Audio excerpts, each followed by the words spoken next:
Oh, 8 people here now. All right. Hey, how's it going, guys?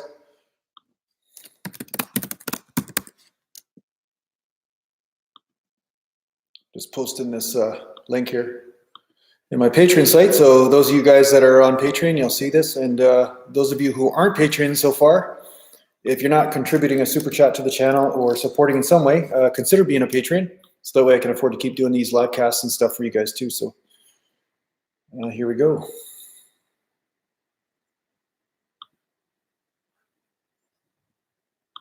Nice. All right, 21 people. Nice. Okay. All right, Mountain Infrared. Okay. Torren Forsberg. Best hockey player name ever, Forsberg. House tour, yeah. No, that's all right. Joe Skills, 22. Hi all. So yeah, so I got the behind schedule, guys. So sorry, I'm on about 20 minutes late today. I was trying to do a video. Yesterday I did a video, and I got home, and because I left one microphone home, so I had another microphone. And the thing people don't tell you about the cinema cameras as opposed to DSLRs is that you have to have the audio settings on differently. And if they're not, then the audio turns out totally distorted. So I had a different lapel mic. I used a different microphone yesterday. So I did like an hour of shooting or video and then got back home. It was all distorted and messed up. So that's why there was no video up yesterday. And yeah, so I had to go and film today. And then I just had a call with a guy. He wanted a phone consultation. So I did a call with him. So that was pretty cool. And yeah, we went overtime. So then I was behind schedule. So anyway, that's what led one thing to another. And that's why I'm on late today. So yeah.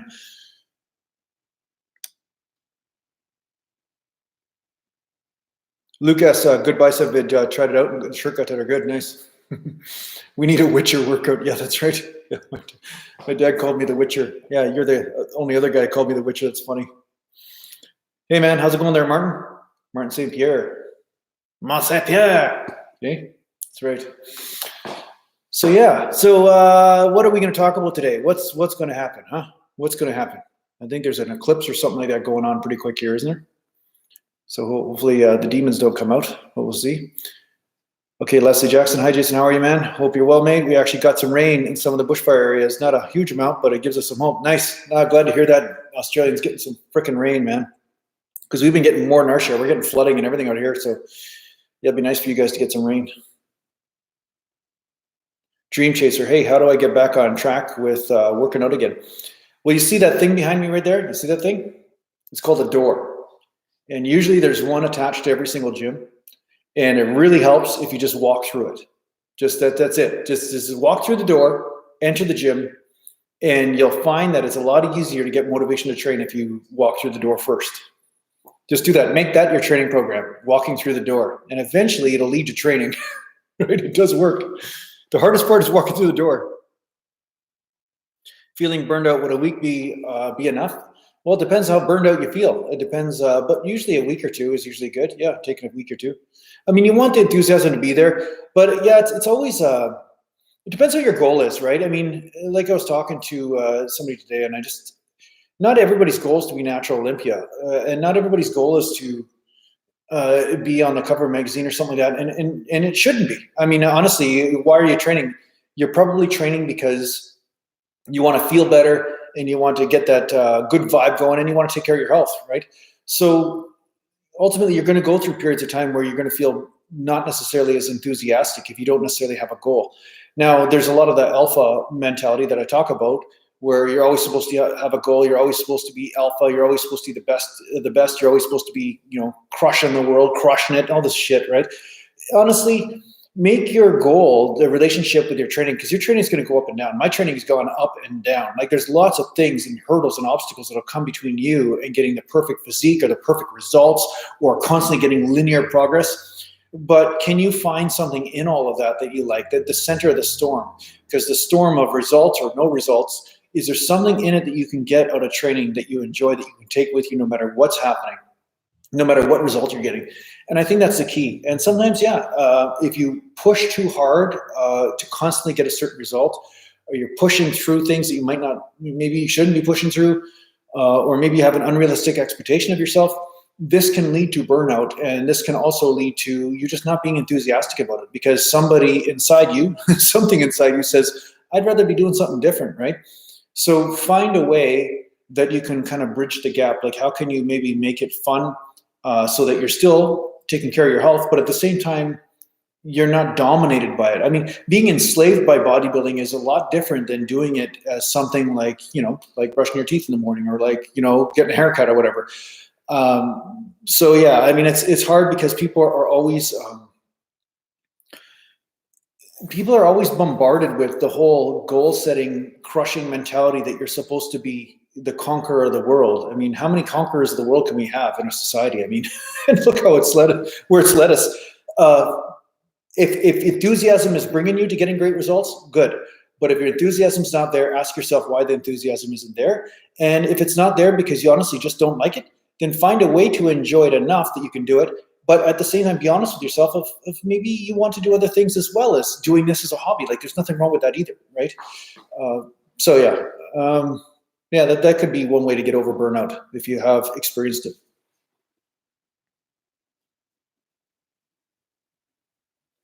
Dream Chaser, are you working out each muscle group twice a week or once? Are you asking me or are you asking somebody else?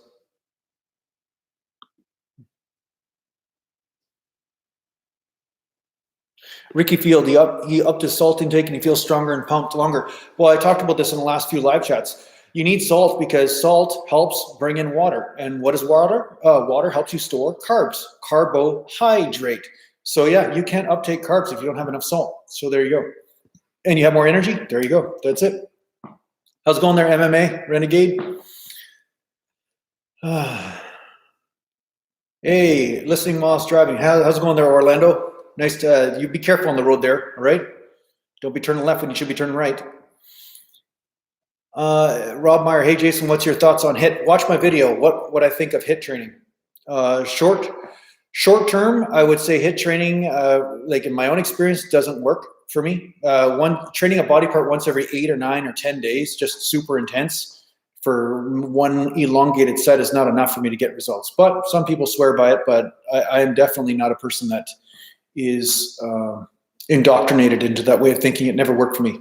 I've seen guys that are not natural, it worked for, but that's a totally different game. At that point, their hormones are already in the body. Everything's already circulating. They don't have to stimulate the body on a daily basis to remind it to grow. It's a totally different scenario, totally different environment in order to create growth as a natural bodybuilder. So if you get results with it, I'm not saying not to, but I'm just saying I was never one of those people that did. Yeah.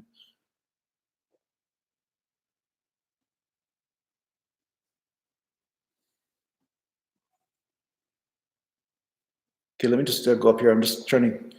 So guys, if you want to get clear conversations with me, what I'd like you to do is not give me one-word answers like you and this and that, because I know one guy, he asked me a question, and now I got to scroll up to see what his original question is because I'm answering lots of questions at once. So please take the time to write a paragraph if you need to. Jason, what do you think of this? Boom, whatever, and elaborate. Don't just like give me one, because it's very hard for me to follow, and then everybody else is waiting for me to actually scroll through all the comments and try to find out what the hell you were saying in the beginning, because I got lost with 4 or 5 other comments or questions. So I'll try my best. Now, the other thing is, if you want me to see your comment or your question for sure, please consider donating a super chat. That helps me continue to make these streams, and at the same time, then it will guarantee that I answer your question, right? If I can. I mean, maybe I'm not smart enough to answer it. That's another consideration, but I will answer it. The other thing is consider donating for this live chat on my website. There's a donations button there. You can make a donation, and that helps as well. Or consider becoming a patron. And I have to say this stuff because I noticed that if I don't say it, then I get absolutely nothing. So last week I did get a few donations, so that really helps. So thanks a lot to those who did donate. I'm not saying you have to donate every single chat. I'm not saying that either. But just understand that this is kind of something that I have to support somehow. Otherwise, I'll have to go hunt mice with my cat instead of go to the grocery store. I think he's meowing outside again. Bastard. It's always interrupting my chats. Okay, let me just, Dream Chaser, are you working on each muscle group? Okay, so Dream Chaser, you're asking me this question. Now, the reason why I asked you, or if you're asking me or not, because have you even watched my channel, Dream Chaser? Have you been watching this channel at all? Like, you're asking me how many times a week I train. So you should know the answer to that question if you've seen any of my videos on exercise frequency. So I'm not going to even answer that. I'm going to make you do the homework here, because I've spent a tremendous amount of energy making videos. And if you're not watching the playlists on these things and don't have the simple kind of answers, then I'm not going to give you the easy answer here. I'm going to make you do the homework. Teacher's going to make you open the book for once. All right? Yeah, how's that feel? Open the book, man.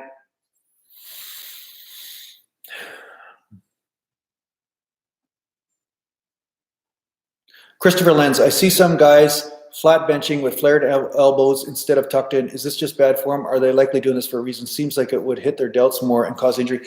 Well, flared elbows are more risky for sure, but it does hit the chest more in some cases. So that's why some people do that. And some, I think Lee Haney, he used to do like high neck presses like this. And he used to do a lot of flaring of the elbows and stuff too. Now, where it can get dangerous is because it does put stress on the pec in a certain way. Is that there's nowhere where the force can go sometimes, and then people have gotten pec tears when they go too heavy. But like I've talked about before, your exercise form can change depending on what intensity of weight you're using. So if you're using some lighter weights, you can get away with deviating in the form a bit. I'm not saying you should or shouldn't. I'm just saying sometimes you may feel like you get an extra benefit using a certain type of form with lighter weight. But if you try that with heavy weight, it would be disaster for you. So you sometimes have to use a little bit of discernment on this and basically discern whether this is the best type of technique for you depending on the intensity that you're using.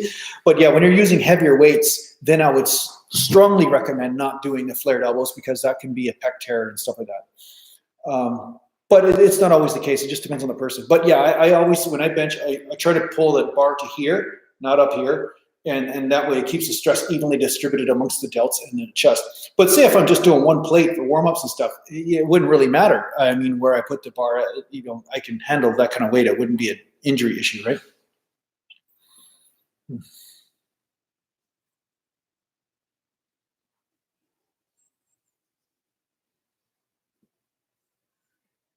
Francis Drake saw an article today saying that band face pulls are super dangerous exercise because of the band breaks. It can hit you in the eye and make you blind. Yeah, I mean, if there's an exercise malfunction of any kind, it can be dangerous. I mean, picture this: squatting can be extremely dangerous and detrimental to your health too if one side of the bar falls off, right? Even lat pull downs. If you're doing lat pull downs and that cable breaks and you're doing pretty heavy weight, and all of a sudden, boom, you're going backwards, you could be doing some sort of injury to your back, or maybe hitting your head on the floor or something like that. Like stuff like that has happened to people too. That's why if you are training at a gym, make sure that they are maintaining the equipment, because I've been to some gyms where they just let stuff fray and let it go to shit. And then basically it becomes a real catastrophe. It becomes a real danger to people who are training there. So yeah, with the bands and stuff, 100%. Yeah, that's definitely true if you're doing face pulls with a band. But yeah, I'd just use the cables instead, or use a chain or something like that. Then you'd probably be fine. Yeah.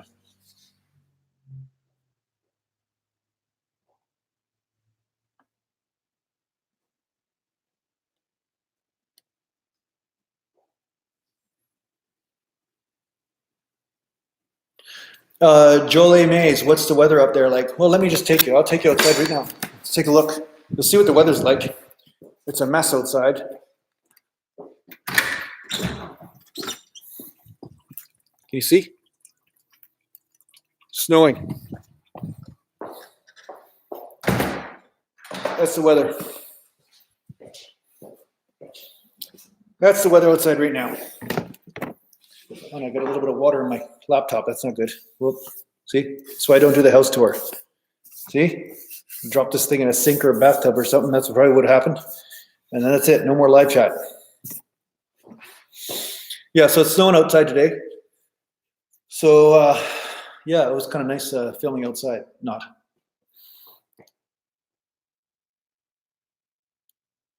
What's my opinion on rest days only when really needed? Well, that's kind of the way I trained back in the day. I do rest days only when I need them. I need them more often now. I'm busier doing things and stuff. But when I was really pursuing a bodybuilding career, really trying to constantly make results and stuff, I'd be training 5-6 days a week. And then, yeah, I'd just take the day off when it came up. Sometimes there'd be just something would happen and then I'd have to take a day off. And because of that, I wouldn't end up missing more days in a week, right? Because some people, they would schedule their day off. So they say, oh, Monday's my day off. So they'd always schedule that day. And then, of course, something else would happen on Thursday. They would miss their workout. And then all of a sudden they had 2 days off in a week rather than one, like they had originally planned, right? And so, yeah, it depends on your lifestyle. Can you gain muscle if you're fat? Of course you can. Yeah, for sure. Yeah, you definitely have a better chance of gaining muscle when you're fat than you are when you're like at 4% body fat. That's for sure. Yeah. Ricky Field, have you thought of being in a movie like a superhero? Well, Ricky, I've also thought about being a billionaire. I also thought about jumping off buildings and just flying. But it has become apparent to me that when I think things, it doesn't necessarily work out the way I thought. So, yeah, I've thought about, like, my big thing when I was a kid. When I was 14 years old, I was heavily into martial arts, like I was into a lot of karate and everything, and I was Jean-Claude Van Damme was my hero. That kids like watching karate movies and Bruce Lee movies and all this. And I wanted to be an action movie star. That's really what I wanted to be. I wanted to do that. That was my major thing when I was 14, 15 years old. I was like thinking, muscles, fame, fortune, all this stuff, it's all linked, right? And that's kind of where I wanted to go. But I realized I wasn't really the greatest actor. I was okay in acting when I was in plays and stuff when I was 14, but peer pressure in high school and stuff. And when you're a teenager, you're dealing with insecurities and social sort of jostling that goes on in high school. We had really popular assholes for kids in our school, and they would just drag you through the mud, literally and emotionally, constantly. So you could never get away with doing anything without getting horribly made fun of, right? So I basically kind of went inwards and then became more a warrior than a creative person, which is basically my nature, which is what I've returned to really in my adult years. So yeah, that was my goal. I wanted to actually be an action hero in movies and all this stuff. And but yeah, I don't really think about that now. I mean, it's not like an opportunity comes my way anyway for me to do that. But it's not like somebody just comes to your door, hey, do you want to be in my movie? I'll pay $1 million. That's usually not the way it works. It usually takes like 20 years of acting and doing a lot of crappy gigs and horrible stuff. Maybe you've even got a YouTube channel where you're doing stupid skits like Mr. G, and then all of a sudden you are doing a movie one day. So sometimes that happens, but yeah. So I don't see it in the future for me, but you never know what will happen with my creative stuff. Sometimes I get creative I start thinking outside the box and doing weird things. So who knows what will happen? I can't say for sure, honestly.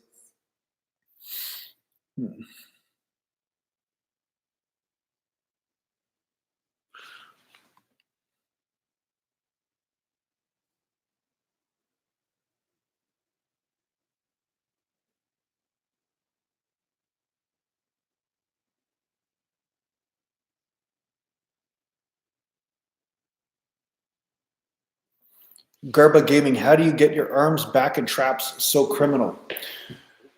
Well, I think my back and traps is just because I learned how to train back. I learned how to train back from doing bent over rows and pulling with my back, not my arms, because I was really dominantly pulling with my arms in the beginning stages and I was not getting back development. And I learned how to pull with my arms and I learned what back does.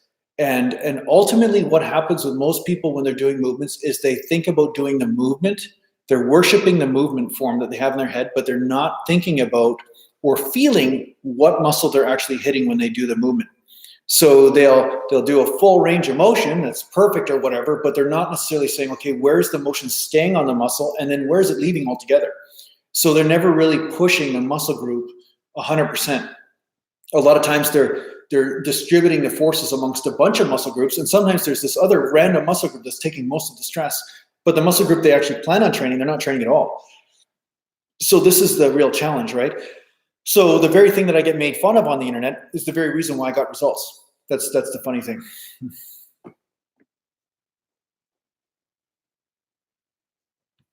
Let me just do some 1 second. I gotta be 1 second.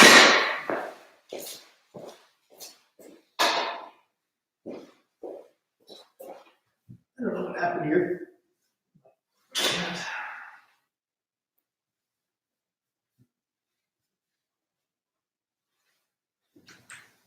Mud all over my door. How that happened? Oh, I didn't know how that happened. Put mud all over my door. It's bugging me. It's in the background. Putting mud all over the door. It's not good.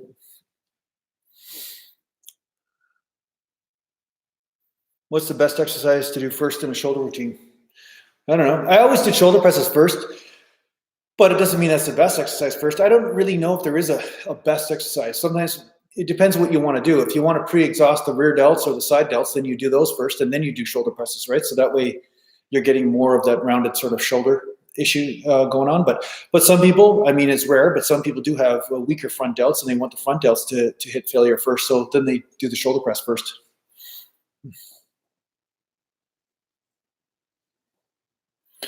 What is my favorite bodybuilder? If people ask me this all the time, I mean, I don't like, I like the physiques. Like, there's some great physiques and stuff, like Cedric McMillan and all this. They all have great physiques, right? But I'm not too much into the IFBB culture as far as the drug culture. I don't really like what bodybuilding has become. It's more like a mental illness in a lot of the IFBB circles. Although there are some people who are amazing people that are not mentally ill, but I find the culture itself is almost indulging a certain cosmetic sort of way of thinking about things, and people are willing to destroy their health to make money, which has always been around since the dawn of time. I mean, you could probably go back to the gladiator arenas, and maybe there was a certain amount of that going on then too. I mean, but I don't know. I don't have that hero thing going on. Although although if I meet certain people, I know I would really like them. There's certain people in the industry that are still really neat people, really nice people, and they're in that kind of arena. But the culture itself, I'm not into. So that's why I don't really talk too much about who my favorite bodybuilder was or is. But back in the day, you know, I always loved the Arnold Schwarzenegger films, and I always loved watching like the bodybuilders in the magazines and stuff, like Mike Matarazzo and Mighty Mike Quinn, all these guys in the magazines. I would really get inspired from seeing how big and muscular they were and lean, and it always seemed like the coolest thing ever back then. So I love that stuff. But yeah, no, I don't have too much like right offhand. But I do like Cedric McMillan's personality. I like him. He seems to be a decent dude, you know, and I like his physique too. He's got a great physique. So yeah, that's really what it's about. I mean, I don't like the kind of culture that people have to get pulled into just to make a living, because I understand why some of these bodybuilders make the decision they're making. I do get it, because that's the only option they have in order to be able to make a living doing what they love to do. Yeah, but I don't like to take part in it. That's just not my thing. Yeah.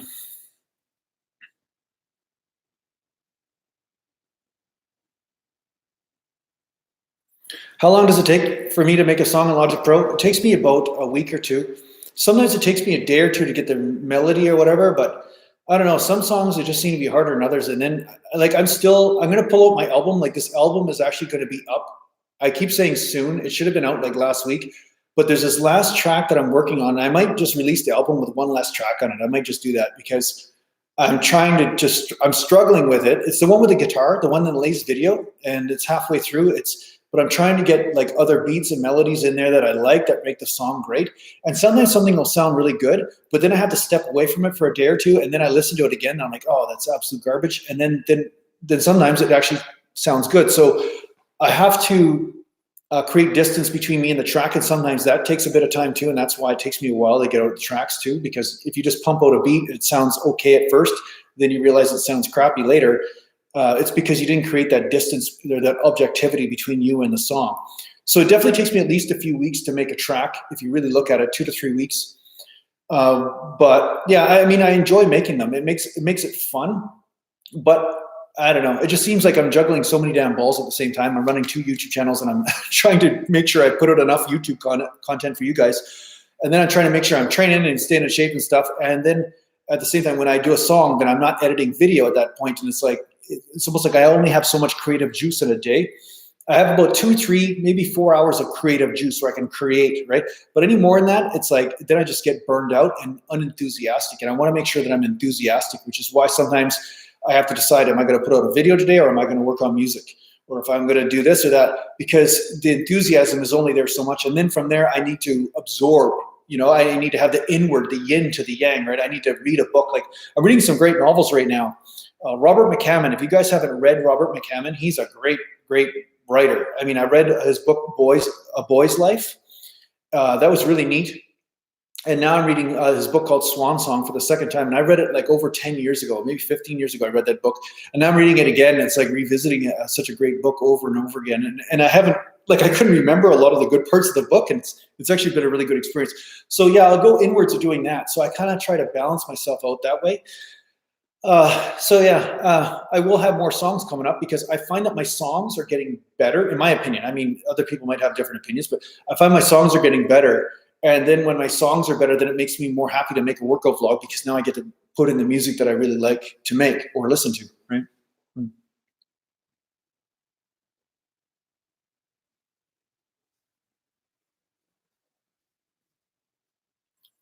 Have you ever used chains with barbell curls or bench press? Actually, I will say no, I haven't. I just have not gone through it. I just couldn't bring myself to doing it. It just doesn't seem, I can see why guys do it. I can, but it just seemed like it just is not necessary for me. I don't know why.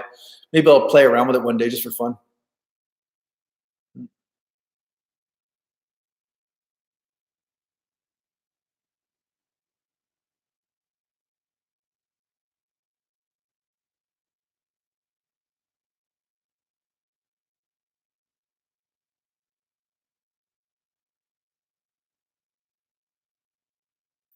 Once a week, I work out with my uncle, different body part. He's 245 pounds. I could bench 315 for 10 reps. Yeah, that's not bad. I mean, I could bench press 315 for sets of 14, 15 reps at my peak. I actually did 16, 17 at my peak. My brother can still do sets of 10 with 315. He's around 210 because he doesn't have a dislocated shoulder or anything. So he's still strong as hell on the bench.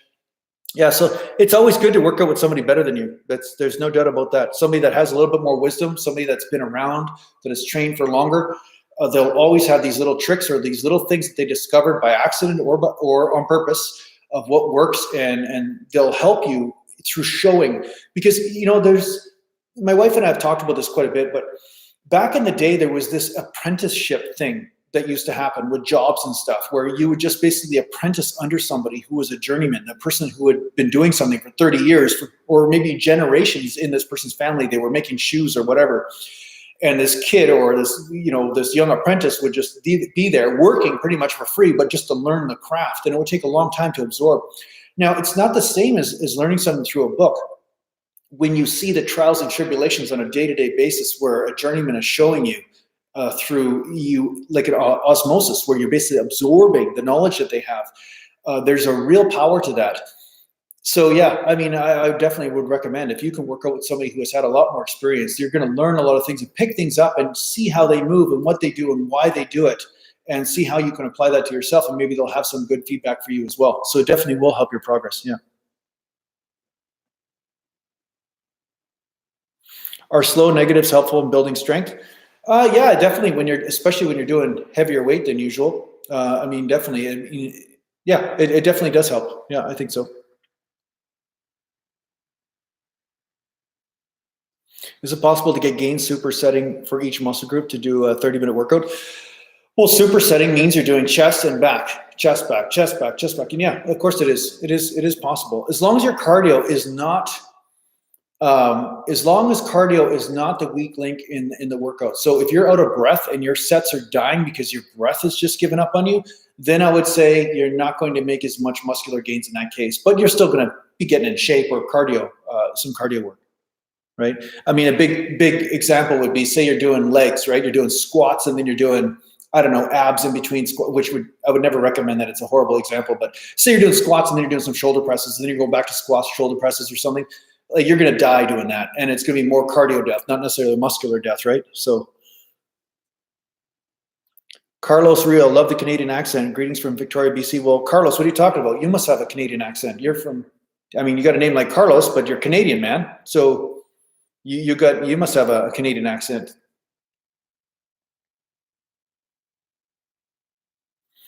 Austin T, been training 6 years and still can't hit 3 plates. Well, yeah, I mean, it's one of those things where you got to learn how to move, and at the same time, it's also genetic. I mean, depending on where your muscle insertions are and stuff.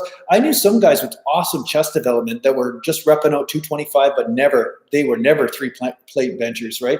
So sometimes it's more about mechanical advantage. It's not necessarily about overall strength. It's more about, can you find the right mechanical advantage and push in the right angle. That's why some guys that can bench press a lot don't necessarily have the best chest development, right? So don't worry about it too much. Jason, why don't you use straps or a belt? Well, I talk about this quite a bit, but maybe I'll make a video on this, why I don't use wrist straps and a belt. Then you guys have to watch it too, even if I just repeat myself. But I use wrist straps when I'm using heavier weights. Say I'm doing bent over rows at 315.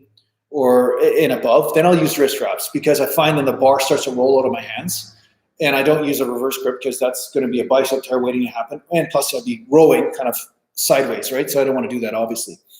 The other reason why I don't wear wrist straps is because I want to get the forearm work. So a lot of times guys are saying, hey, what do you do for your forearms? Well, I get a lot of forearm work from gripping the weights, right? That's really where I get a lot of my forearm development from. Now, the other thing is I don't use a belt because I found I was getting more injured by using a belt all the time than I was without. And this was a long time ago. So I thought, geez, this is stupid. If I forget my belt, then I can't do my squat workout. So I finally got sick of that and said, I'm just going to activate my core and suck that stomach in, which is the opposite of what the belt gets you to do. The belt gets you to push it out, which is not necessarily going to give you more core work. So I just suck the stomach in, get the lower back in the right position, and then I do my squat workout. And at some point I just got used to it, and it didn't seem like I was actually losing strength from it. I was actually getting used to it. But yeah, I found that using a belt was always a crutch of some sort. It just felt weird. If I have to use a belt, then what am I must be doing something wrong. So yeah, I just don't use one. Now, when it comes down to 1 rep maxes, that's a different story. If somebody's doing 1 rep maxes, then you need that equipment to make sure that that funny little tweak that might happen doesn't happen, because you want everything to get pulled into place. But as far as training on a day-to-day basis, I would not say, I don't think it's the best thing. I think you're creating an opportunity or an environment for a massive weak link to happen. I think you're basically not training a certain part of your body and then expecting it to hold together once you max out or something like that, and then you're depending on equipment. I think equipment should assist you, but you shouldn't have to depend on it all the time. So yeah, that's the reason why you don't see me use straps in a belt. I like to use stuff to help me. If say I'm training and my grip is the weak link and my back is never hitting failure and I want my back to hit failure, then I'll use some wraps. But I've noticed if I use the wraps for too long, then my grip starts to get weaker, right? So you want to kind of find that happy medium in there too.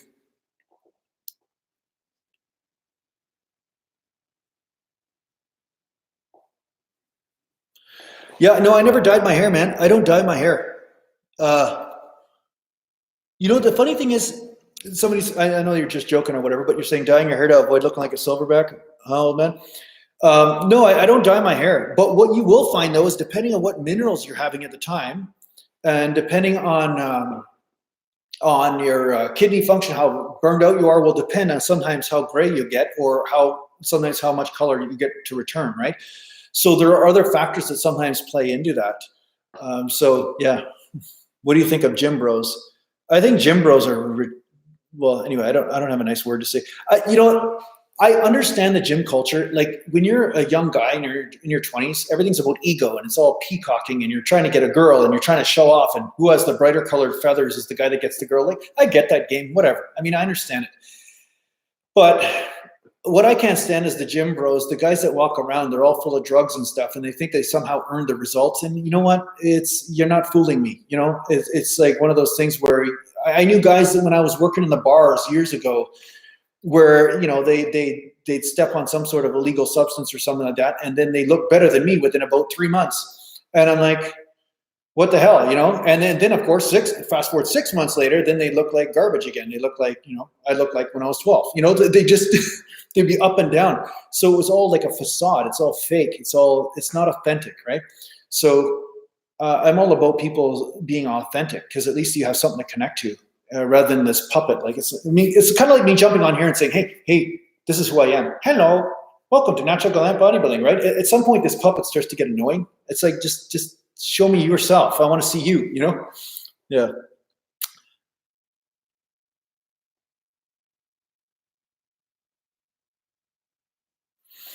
Keeper of knowledge, can you talk more about minerals for gray hair? Appreciate your content. Well, I don't know. I'm not an expert in this, but say trace minerals. Say you're out of trace minerals. You don't have like there's certain trace minerals that you can just be deficient in. Look it up. I'm not the expert in that area. Like, I talk to some people around me, but sometimes if you're out of trace minerals, you don't have enough coppers and the zincs and, just all these different minerals that can be in your system. If you're out of those, or if you're deficient, that can also lead to certain problems or issues that come up with the body, right? Like stuff like boron and all this stuff, and sometimes just even vitamin B and everything can also make a difference in how your energy runs. And that's a vitamin, it's not a mineral, but any deficiency can cause an issue. but yeah, so just look into that. Sometimes you can do blood tests or urine tests also to check your minerals. I haven't done that myself, but I think it's definitely something to think about if you feel like you're burned out, or your body seems to be aging really quick all of a sudden. You don't know why.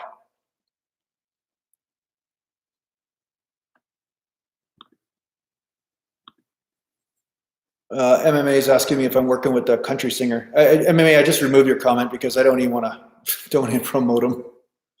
To tell you the truth, he's just such a bad person in some way. I don't know. Anyway, the bottom line is him and I've had we had a falling out, and I'm not even going to get into it, but yeah, I don't work with him at all. I just don't even bother. I've tried talking to him once or twice, and he just goes, so let's just say this, he's a true measure of no gratitude. That's all I can say. Yeah. Damn, Jason's starting to look like Raiden from Mortal Kombat. That's actually the coolest compliment I've ever had, because I love that dude. He can shoot lightning bolts and everything. Man, if I could do that, I'm telling you, you'd be seeing trolls blowing up all over the place. That'd be fun.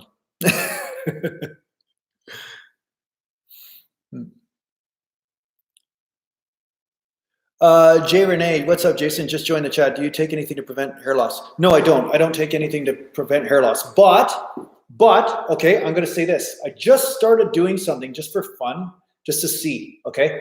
Because you know me, I'm always experimenting with the body and stuff. There's something called derma rolling. If you look it up, there's something called derma rolling. I just started doing that just to see if it helped thicken the hair up and stuff, prevent hair loss and stuff. And I just started doing that about 6 weeks ago. So once every 2 weeks, you just roll this pin on your head. It hurts like hell. And it's like, but it puts these micro holes in your head. It's like acupuncture basically. So it helps stimulate the hair follicles and helps stimulate the scalp. And maybe, who knows, maybe from an acupuncture point of view, may help open up some meridians and stuff. So I'm just playing around with that and seeing if that makes a difference, because some people say that they actually get some thickening of hair and everything from it, and more circulation. So yeah, I've been playing around with that, so I'll let you know what the results are anyway. We'll see in a year. If you don't even see my head, like just a chia pet, then maybe that's what happened. Now you know.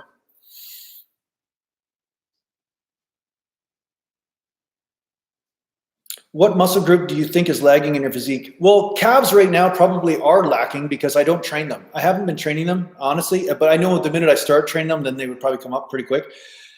But honestly, I would say my chest is basically the biggest thing that I want to bring up, as much as it has come up, though, quite a bit. It seems like it's actually come up. But once you're lean down, also that's another thing to talk about. When you're lean down to 4 or 5% body fat, that's when you really see what is really a good muscle group and what's not. You really start to get a real good view. It's not like, because some areas will look puffy when you're fat, but they might shrink right up once you get lean down, right? But yeah, my biggest muscle group I'd have to bring up is my chest. I think that that's really the biggest one. I'd like to get my legs bigger and stuff too, but sometimes, again, I don't talk about a lot of other processes that happen with me when it comes down to energetics and meditation and stuff like that, but these things sometimes influence the decisions I make with my training as well. So sometimes there's this other drama that plays out that moves through my body that I have to basically micromanage. But yeah, I'd say second of all, I'd have to bring my legs up a little bit more. Although they're pretty good, but I'd like to bring them up more from a bodybuilding perspective, yeah.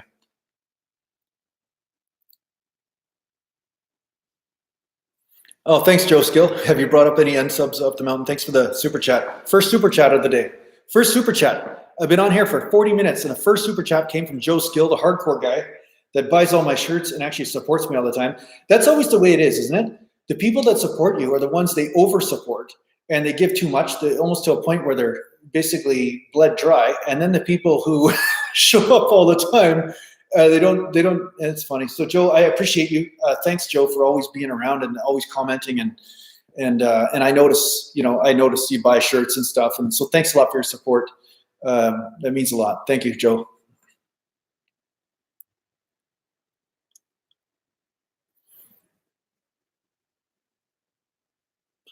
Fabricio Minas, I like old school physiques like John Grimmick, Steve Reeves, Clarence Ross, Reg Park, Freddie, Vince Garanda, Bill Pearl. Yeah, I think most people, like the old school physiques just because there is something real and authentic about it, and not bloated and distorted. That's the best way.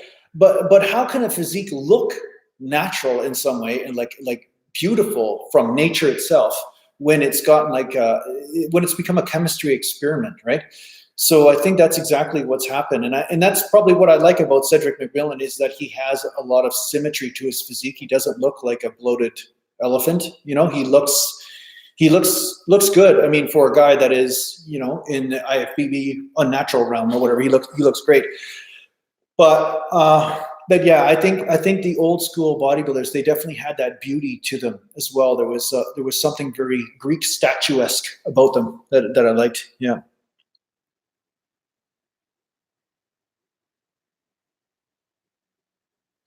What do you think of beta alanine? Is it necessary?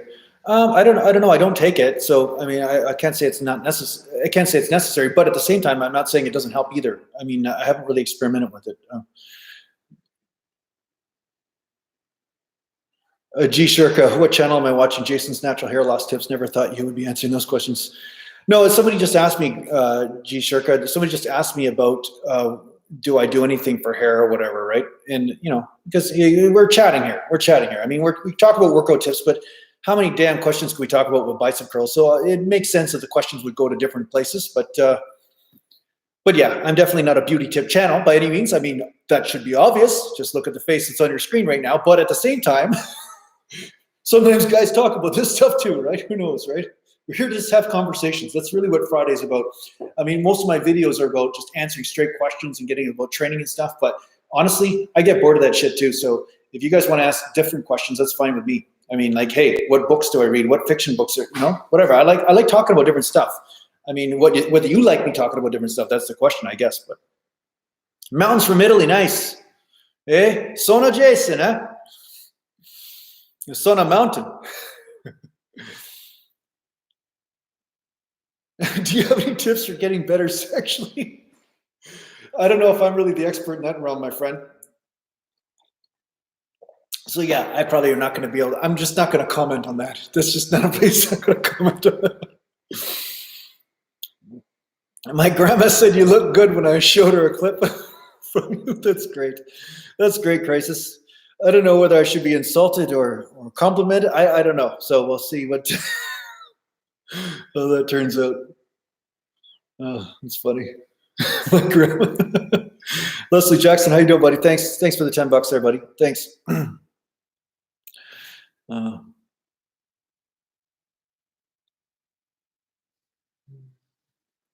Yeah, keeper of knowledge. You look great. Most guys your age look terrible, overweight, bald, gray, no mobility. You know, the no mobility thing, or mobility, nobility. Nobility is something different, but I'd rather have some of that too. But no mobility. Mobility is definitely a challenge sometimes too, because a lot of times when people are 20 years old or 15 years old, I mean, I remember just jumping off roofs and whatever, jumping off 20-foot ceilings and, you know, landing like a ninja assassin on the ground and rolling and whatever.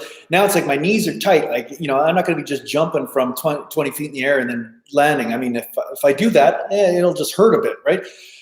So it is the challenge, is trying to keep mobility, trying to train, trying to basically push your muscles. But what'll happen is just like anything. I mean, you push a car, there's going to be squeaks and rust happening in certain areas and certain weak links. And some of these things are systemic, and then they show up in the form of tendons and ligaments and stuff. And you need to sometimes address deeper issues, right? So like I was saying to somebody today, like sometimes you can have knee pain, but it can be actually a lower back issue, you know, and sometimes these old injuries come back to haunt you a bit. Like when I herniated a disc when I was 18 years old, and then in hockey, I went into the boards, hyperextended and herniated a disc really bad. And I think I tore a muscle in my lower back actually when I was squatting after that happened. And sometimes I notice like my lower back will be tight, and that will impinge the hips a little bit, and then my hips will move differently, and then my knees have to take more stress. And so sometimes there could be these compensations that take place. So it feels like you're always like plugging holes in a boat, right? You're always saying, okay, where's my body right now? And then what can I do? What stretches, what warm-up exercises, or, you know, what nutritional deficiencies am I having? Or should I be looking at some acupuncture, or should I be looking at changing my training technique altogether, or just getting rid of this exercise for a period of time until this part of my body heals? Like these things do happen as you age and as you keep training. It's a continual process, right? Okay, let me just turn up the heat in here. It's cold.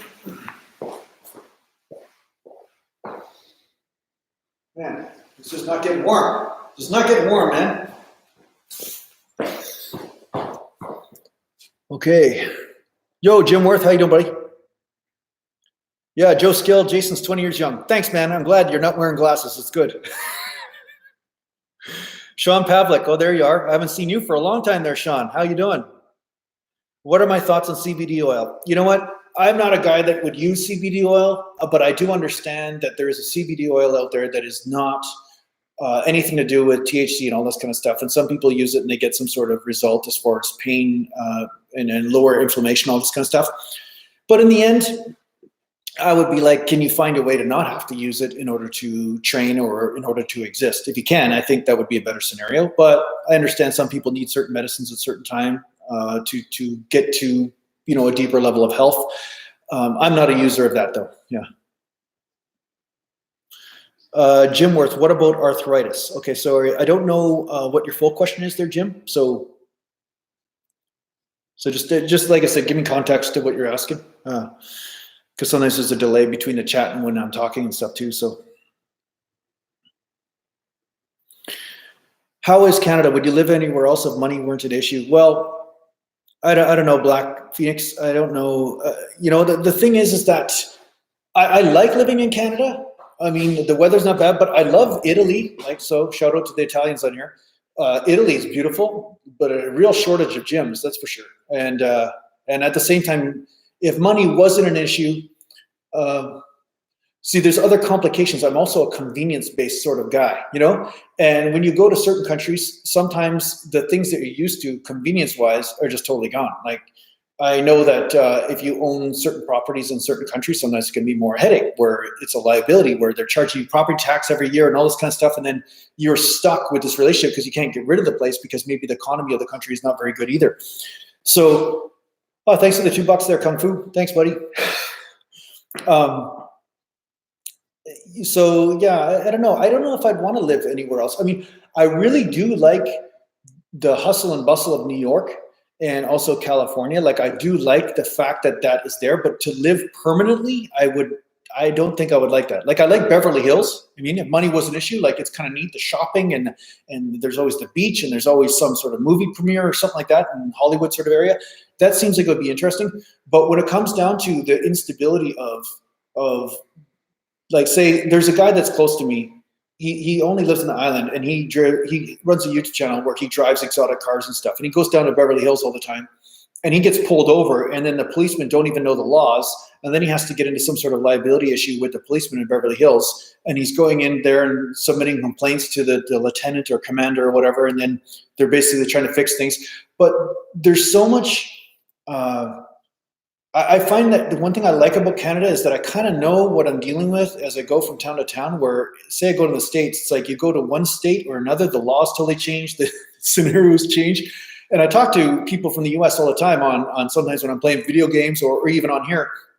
And they'll say, yeah, it's don't go to that state, or don't go to this county, it's nuts there, you know, or don't go to this part of Chicago, you'll get killed. You know, like, I find that is just not really something I want to be a part of.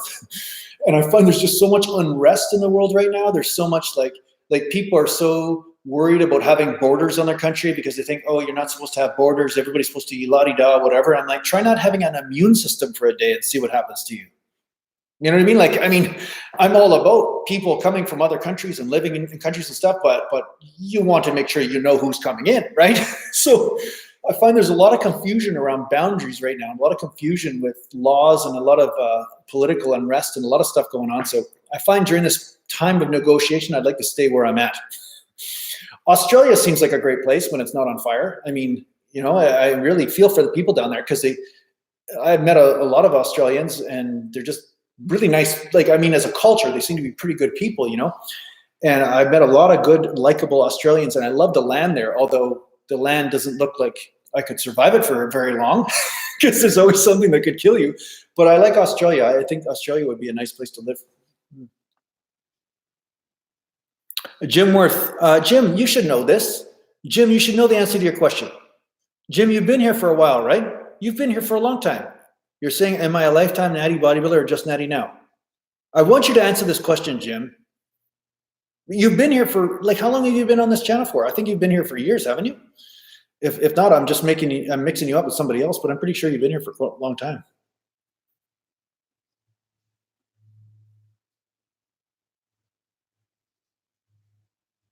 A kung fu kickboxer, buy myself a muffin. Actually, the funny thing is, after I deduct the 40% that YouTube makes, I won't be able to buy myself a muffin, but I still appreciate it. They're a kung fu kickboxer. So, hey, you know what? Anything is something, and then that's nice of you. And I appreciate you being around all the time, buddy. So whether you can donate or not, I don't care. I'm glad that you're around, and you're always really supportive. So thanks for being here.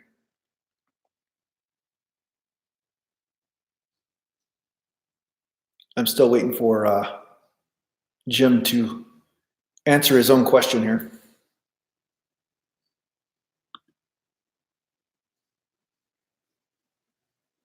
Come on, Jim, where are you? I'm asking. Come on, Jim. Man, did he leave the chat and go to take a crap or something? What happened to him? Hey, Callie, hello? Or Halo? Callie, Halo? Are you playing Halo online? Is that what's going on or what? From Anaheim, California? Sorry, out shopping with the wife. Okay, so Jim, are you going to answer the question? How long have you been around here for? No, and Punisher 00000, do I still compete? No, I'm not competing. I'm not too enthusiastic about competing. Kung Fu, you didn't have to send me another $2. I was just kidding around with you. You didn't have to do that. So thanks, man, but you're being a stinker.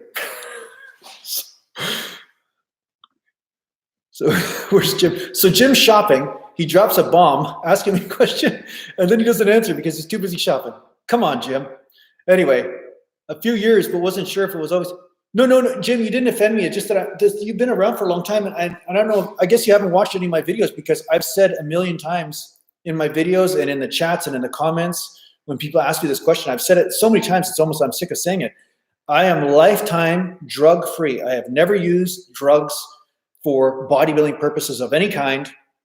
There's no testosterone, no performance-enhancing drugs, nothing in me. I've never used it and never wanted to, and always felt it was a cheating thing that is a deal with the devil. Because you know the deal with the devil, how that works, you know? I'll give you anything you want, and then you get it, and then there's a price you pay. I didn't want to pay that price, right? So just watch my video, why I became a natural bodybuilder, and you'll see my psychology around it. But yeah, I mean, I've talked about this so much and had stupid comments Saturday and talked about this stuff. So I figured for sure you would have heard it at least once. I'm surprised that you didn't pick that up, but okay. Yeah, no, I'm always been natural, man. Always.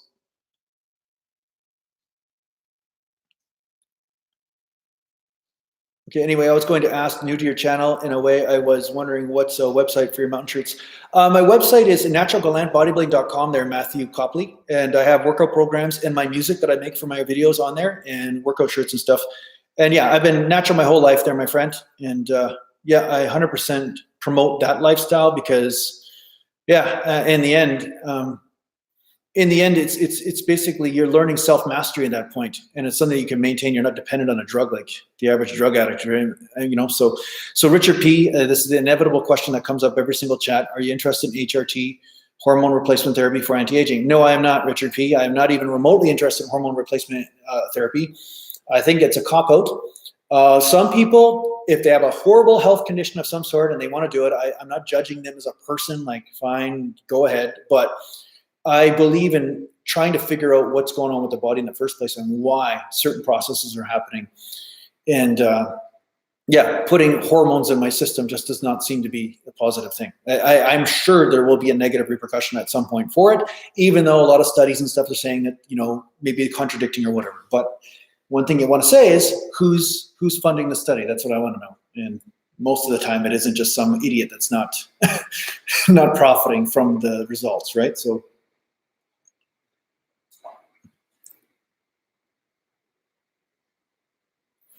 MMA Renegade, do you and your brother ever play twin pranks like switching classes or something? We did once in grade 8. Nobody even noticed. It was kind of an unrewarding prank. Like it was a couple of the students of the class noticed because they knew us, right? But you know, one thing about being twins that is and thanks Tony Addington for the $10. Thank you for that. You didn't ask me a question, so I didn't address it right away, but thank you, Tony.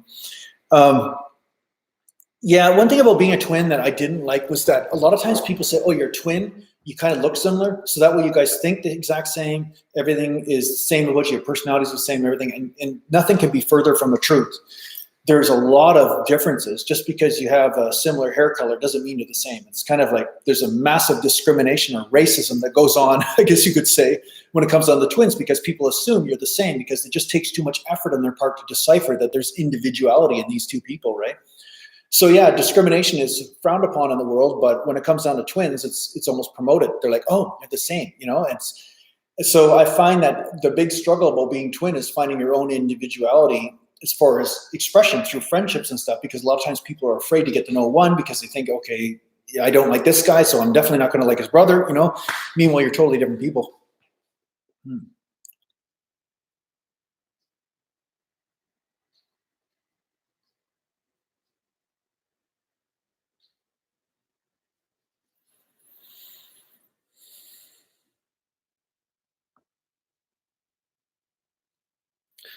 Dawson C. Senpia, Jason. I don't know what that means. How you doing, though? Hi. Black Phoenix 89. My nan's on HRT and her gains suck. Funny. Is fish a good alternative to red meat? Yeah, sure. Fish is great. Fish is really good. Really great protein. What about stem cell therapy for cellular regeneration? You know, I could see that, like, say you have a messed up back or knee or something like that or whatever, and you need to do some sort of stem cell therapy or something like that. Yeah, I would say, okay, fine. I mean, because it's a temporary thing. It's not something you're relying on the rest of your life just to basically kind of like a drug addict. You know what I'm saying? Like where you're basically on Friday, I got to get my fix. You know what I'm saying? Like that's different. That's kind of like a surgery. So I'm not against people doing stuff like that at all. I mean, I understand sometimes that's necessary. Just like surgery sometimes are necessary. Like somebody, you know, like I tore a rotator cuff and I, you know, tore a bicep. Like sometimes people have a torn muscle or they have an issue that cannot be fixed unless they do something that's invasive. And so I get that. So in those cases, yeah, I would totally understand why somebody would make that choice.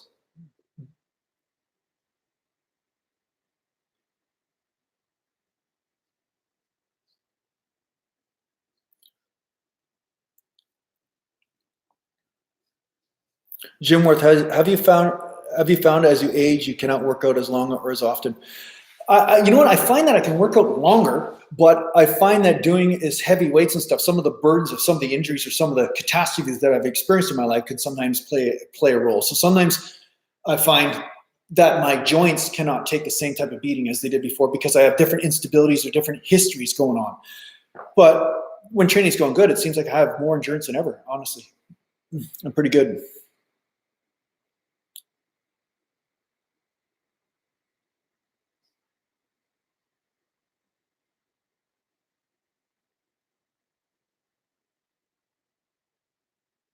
Hey, Jason, can you see your glycogen stores build over the course of a day?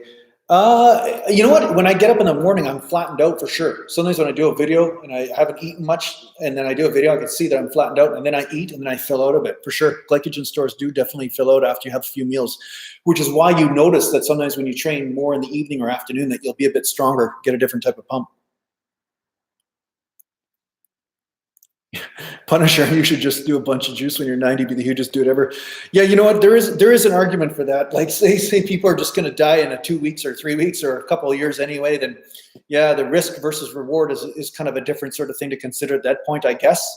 But I think your priorities change when you're 90. I mean, I don't think you're looking at the same thing. So I always thought that when I was 20 that when I was 40 or whatever, I'm going to have the exact same priorities. And although some priorities are similar, there's a bunch of other variables that have come into play of what really makes me excited. Like for instance, like you play with certain toys when you're 3 years old and you're really excited about those toys, but then when you're 12, those same toys are boring and they're just not that interesting to you. So I think this natural progression happens to people, and yeah, and it's a good thing. I mean, I think you just naturally become more creative and more. Your stuff becomes more innocent. That's the best way to say it. Your motives become more innocent in what you're doing. You become more honest and authentic in what you're doing. It's for a large part. I'm not saying everybody does this, but say you approach life as a spiritual path at some point, that this innocence starts to grow and you start to become more authentic with what you're doing and why you're doing it.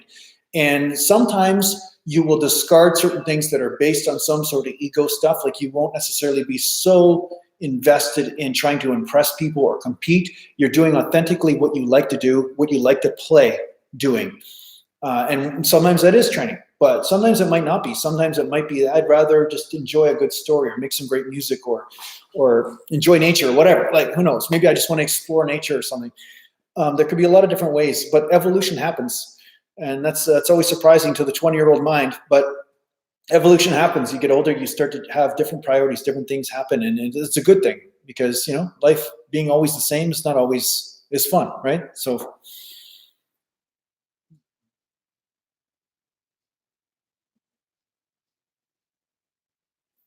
I don't take any supplements for my joints right now there, Jim, but I'm not averse to that either. Like glucosamine and salmon oil and stuff is supposed to be good for inflammation and stuff. Joe Skill, Jason, a friend told me protein powder is hard on the organs. What do you think? I'd say no. Protein's not hard on the organs, unless you already have an organ issue of some sort. Richard P. HGH seems to be similar to stem cells for repair regeneration. There's a senior named Dr. Gregor Life, and he looks ridiculous for his age and advocates all that stuff. Yeah, but he's also a person promoting shit. So I definitely, okay, I know guys that did HGH, okay, and they've actually narrowed up the canals in their wrists, and they had to have surgery to deal with that. Like, there's all sorts of other issues that happen once you start messing around with hormones, man. I would not recommend it. I would not recommend it, Richard. Howdy from Texas. What was your most stubborn body part over the years? You know, I honestly, and I'm not even, like when I was at my peak and I didn't have, like, you know, the bicep tear, the dislocated shoulder, I didn't have that. Okay, let's just wipe that all off the board. I would say I didn't really have any weaknesses. My calves might have been weaker than, say, my biceps or something, but they weren't. I would say that was the one thing that was blessing with me, my genetics. Like I had this symmetry that was pretty much, I'm not going to say perfect, but it was pretty good. I mean, and the other thing you could say compared to high-end bodybuilders that I could have worked on is maybe the trap work in between the shoulder blades. That might have been also like maybe a weaker area for me. But it seemed to be developing naturally, more like the old school bodybuilders of the 70s. So I think that was just being a drug-free athlete. That's just the way your traps develop, right? So I would say I didn't really have much weak points. If anything, I could have grown more and become bigger and leaner. But I don't think I really had too many weak points when it came down to my symmetry and stuff.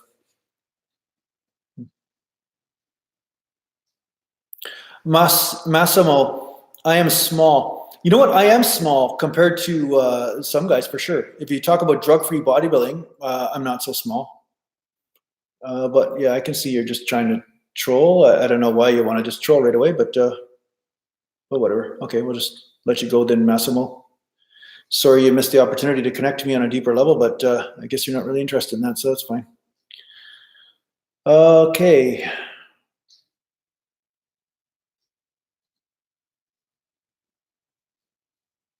Jim Worth, are you trying to maintain or still add muscle? I'm trying to add muscle, Jim, but at the same time, I'm also trying to keep my body in one piece too. So it's sometimes a work in progress constantly. So that's what I'll say.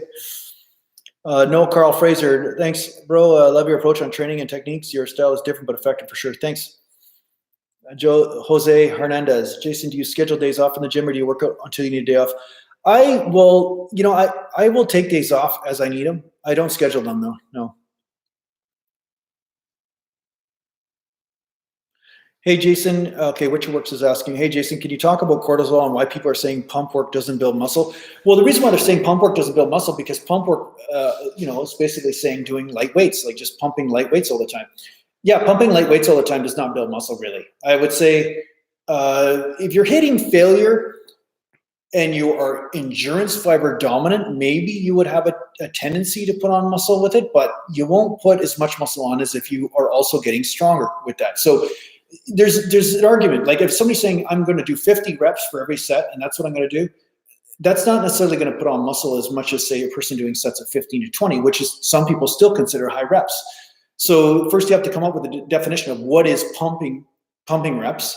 And you have to kind of figure that out, right? So the combination of the both is actually going to put on muscle. Now, what some people think is that when you stimulate the endurance all the time, always doing endurance work, they think it's the same thing as endurance work through jogging or cardio. And it's not quite the same, but they're saying that you may get more of a stress response in the body because you burn out the energy stores and then you get some sort of cortisol release. I have not found that to be absolutely true when it comes down to, 50 reps or 40 reps. That has not necessarily been true, but I have noticed that if I just do 40 or 50 rep type sets, I don't necessarily put on muscle, and I almost seem to shrink a little bit because you do need to get that strength fibers or those fast twitch fibers stimulated as well. It can't just be endurance work all the time. Hey, Cy Kevin, I already answered your question earlier in this chat. So if you want to scroll up there, I've answered that same question last chat, and I think I answered that same question in the chat before. So shame on you for not knowing it there, Cy Kevin. And no, there's no special effects in this video either. So I hope you're happy with that. Zorak75, the world is becoming a darker place than when I was coming up. Yeah, in some ways it is a dark place, for sure. There's definitely a lot of darkness in the world, a lot of ignorance, a lot of stupidity, a lot of people that are seeing things through the shadows of their own mind instead of seeing things practically for what they are. A lot of people are in suffering, and they're constantly overlaying that suffering on top of it. And that's why they're so disconnected from reality. They're not able to see things for what they are. So they're making all these weird sort of psychotic decisions based on their own inability to see, right? So instead of saying, okay, there's something wrong with the way I see, they're saying, no, I'm going to justify my own blindness. And then they constantly are doing things in their life based on that. So yeah, it's a rough world right now for that reason. But there's still hope because there's people like me teaching people how to see again, bring that awareness in.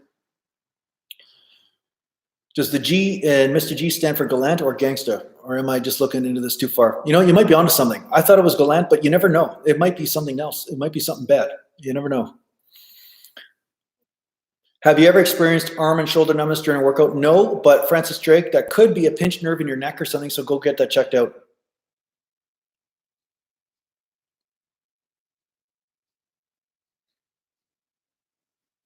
How do you deal with resting in between sets? I try not to fall asleep. That's how I deal with it. If I don't fall asleep, that's a good sign. At my age, it could happen at any moment. I could be laying on that bench press and all of a sudden, daydreamland, just off the dreamland, prancing through meadows filled with chocolate and bunny rabbits and all this, kind of like a Homer Simpson experience. But yeah, if you don't fall asleep, that's a win for sure. Otherwise, yeah, I try to basically keep the rest around 1 minute to 2 minutes, maybe sometimes 3 minutes, depending if I'm using heavier weight or not. That's it. Do I pay attention or mind about omega-3, omega-6 balance? I don't pay attention to it, but sometimes I do have some extra omega-3s through flaxseed oil on my rice and chicken or something.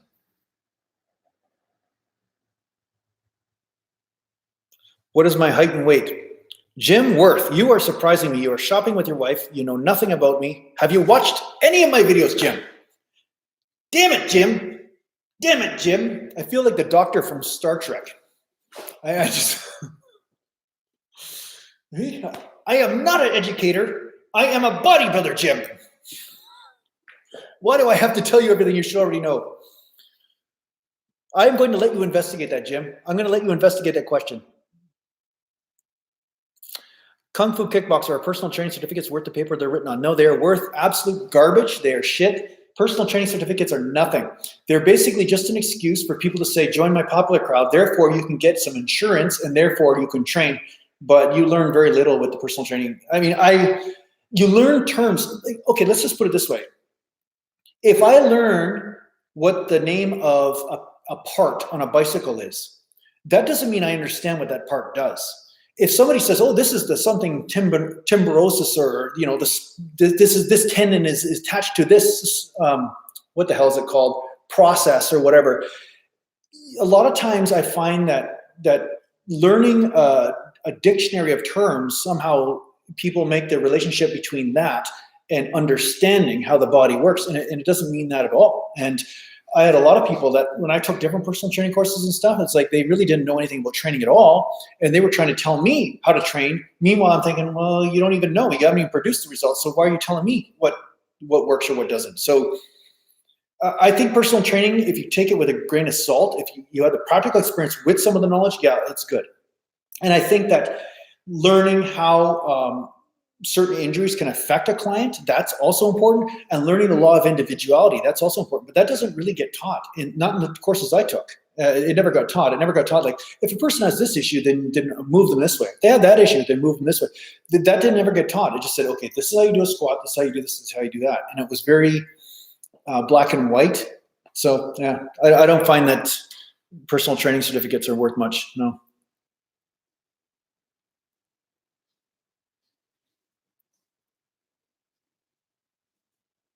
Did I have a favorite wrestler growing up? I never really watched professional wrestling there, Zorak. I really couldn't get into it because I knew it was fake, so it wasn't fun for me. Not like a movie. A movie felt real, like Bloodsport and stuff, that felt real, so I liked that. But I never could get into professional wrestling. I mean, sometimes I'd watch like guys because they're big bodybuilder guys, and like the Ultimate Warrior or Macho Man. Like I was like, man, these guys got some pretty awesome physiques and stuff, but and I loved Macho Man's appearance in Spider-Man. That was unreal. Like he looked awesome, all veiny and big. It was pretty cool. You did a great job in Spider-Man. Do I ride a bike or ride motorcycles? I don't ride motorcycles because I've injured myself enough on skates. So I know a motorcycle is just one accident away from absolute horrific sort of circumstances. But I ride a bike. You know, I ride a bike. See, look, I ride a bike here and there. See, this is my bike. I don't ride it that much, but I just ride up to the beach and stuff. But I'm not taking any creatine right now there, Rob. But if I was going to take creatine, I'd take 5 to 10 grams a day.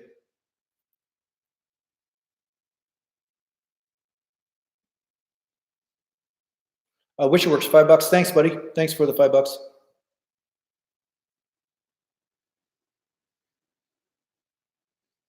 Why would you not use a squat bar instead of a straight bar when you squat? Why would I? Well, a lot of people seem to be fine using straight bars, so why would I not want to use a straight bar? Okay, Francis Drake, do you think that isometrics build muscle? Let's say farmers walk for traps. Let's first of all realize that a farmer's walk for traps is not necessarily isometric because there is a subtle bouncing of the shoulders. It might be a little bit, but as you go from side to side, there's certain movement and there's going to be a little bit more of a stretch and tiny bit of a contraction, right? So that would be different than just say somebody just doing that's just flexing isometrically, right? That would be different. So I would say isometrics are not very useful when it comes to building muscle, but a farmer's carry is useful in building muscle because it does, there's this movement as you're walking in the stride, there's this bouncing going on and there's a stretching of the traps going on for sure. Kung Fu kickboxer, ever trained at the Venice gym? What do you mean, the one on the beach or Gold's?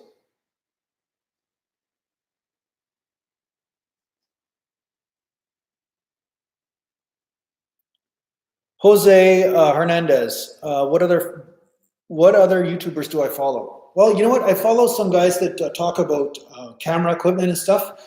I'm following one guy, but I'm not going to mention him because I told him I'll mention him if he actually joins my live stream once, but he hasn't, so he's too self-absorbed to do that, so I'm not going to give him a shout out. But I do follow him, watching his career and stuff. But and then I'll watch some Twitch streamers like this guy named Teep and Cheesy Mofo. These guys that are doing like Blackout Call of Duty stuff. Sometimes I'll watch them because I find it pretty fun to watch them play. They're so good at the game that it makes me look like crap, of course, but it's kind of inspiring to watch, right? Yeah.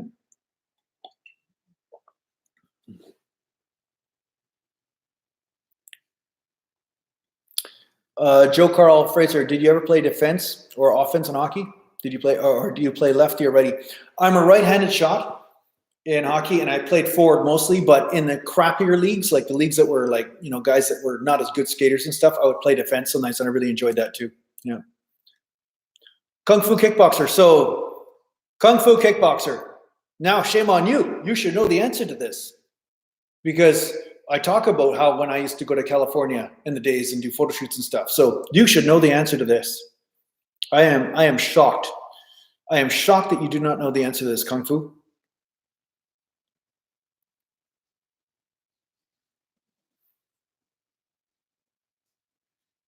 If I have problems with the shoulders, can I do 20 reps for growing a bit? Yes, you can. 20 reps is definitely heavy enough to grow. There's nothing wrong with that. How do you control an out of control appetite? Yeah, that's a question for sure. Become aware of what is driving the need for hunger underneath emotionally. That's a really good stepping stone. And with the meditation practice, that's good. Now, I know you're probably asking for some sort of supplementary advice, and I think there's something called 5-HTP or whatever that helps with tryptophan or tyrosine or something like that with your something that goes on with causes appetite and stuff. But yeah, I don't really ever have any problems with that. Are you married? Have kids? I'm not technically married, but I'm pretty much married. I don't have kids though. No. Kung Fu, yes, you should feel very ashamed that you don't know whether I've been down to Gold's Gym or not after all the conversations I've had on here. Yeah, you should be very ashamed, Kung Fu. Is a slow eccentric movement better for breaking down muscle, better than a 1-to-1 cadence? I would say not necessarily. I did a video, Joe, on rep cadence, like how slow should your reps be, slow reps versus fast reps. And I think it might boil down to what is your muscle fiber makeup. And at the same time, some movements, when you don't use a little bit of momentum to get past the weak point, you actually can't overload the other part of the muscle group, right? So because of that, certain muscle or parts of your muscle are just not ever getting hit, or certain ranges of the motion, because you have to use a weight that you can control totally slowly. So I find that doing both methods is good. You'll have to use different weights for one or the other, but different people seem to respond differently. But me, I found faster reps were better.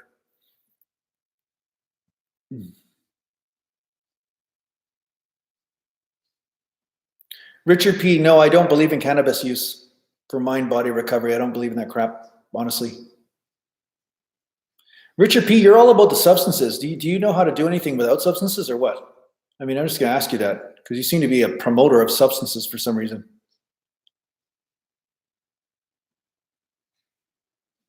Hey there, Mr. D. I recognize that profile pic. How you doing, brother?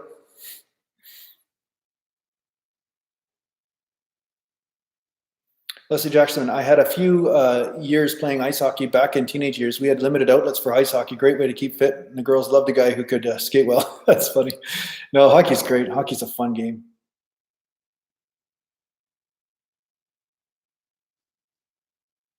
Piper, I heard lateral raises are better for put on size for those cap-looking shoulders than over the head press. Any validation to this?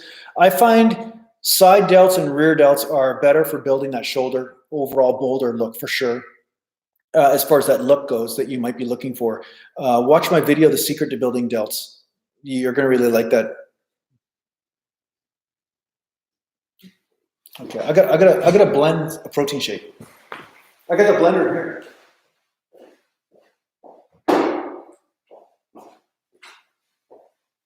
See right here, I got some blueberries in there, chocolate protein powder, water, and some kale from the garden.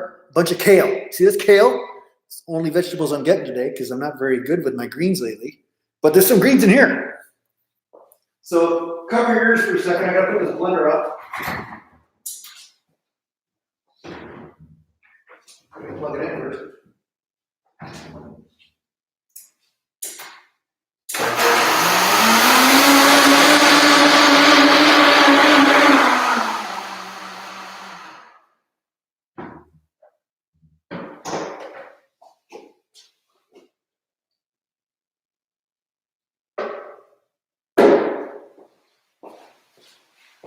All right, how's that for preparation?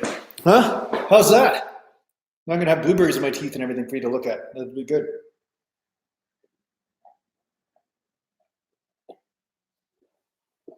All right.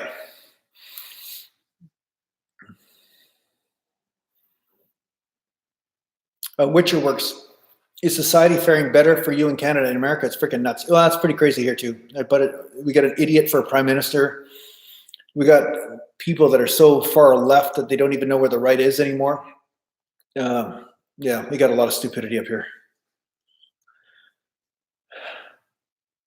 Yeah, I was just blending up a non-sub. Yeah, that's true there, Kung Fu. I just put him in there. Lots of protein. That's good. I can't even remember his name. Well, whatever. He was made of blueberries and kale.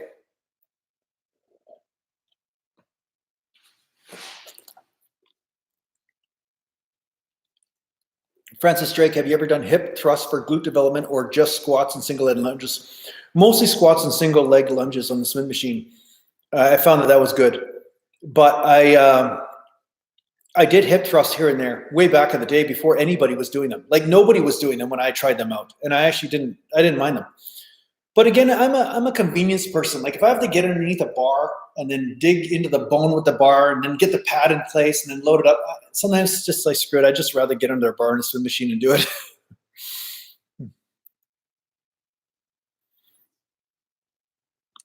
Noah, how do you get bigger arms or better bicep peaks? Just get bigger arms, man. Just keep on getting bigger arms. You have bigger arms, but they're not big enough. That's what happens. And the thing is, the peak you can't really control too much. I mean, as much as some people will say, but try the incline curls that I do. Try incline curls. It's on my favorite exercises playlist for biceps.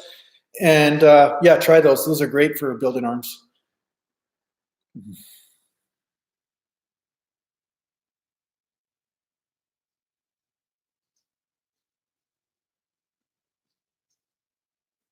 Okay. Why did you not join the Canadian Air Force? That's funny. It's like, where's that come from? Just randomly, like I'm supposed to join the Air Force, like it's an obligation? The funny thing is that when I was a kid, I wanted to fly jets. That's actually what I wanted to do. But if you put me on a roller coaster for any period of time, you'll probably see why I don't fly jets. You'll experience it quite palpably, I'm sure. But I did have a fascination with that, but I don't have the eyes for it. Like I didn't have 20/20 vision and all this stuff. And I think there's a certain amount of like, I mean, I think the Canadian Army or Air Force, sorry, has so few fighter jets that the chance of you actually flying one, if you even were the top of your class, is pretty small. So I never really went in that direction. Plus, I didn't really believe in being in the military because I didn't want to fight a war that somebody else makes a decision about, as much as I do respect anybody that's in the Army and in the military. I mean, I believe that these people are a special, great people because they're making sacrifices for other people. Like, so I have immense respect for anybody doing what they think is right and they're willing to put their life on the line for that. These are special souls that I have respect for. But yeah, I just didn't see myself doing the military thing. I just wanted to do my own thing, you know? Yeah.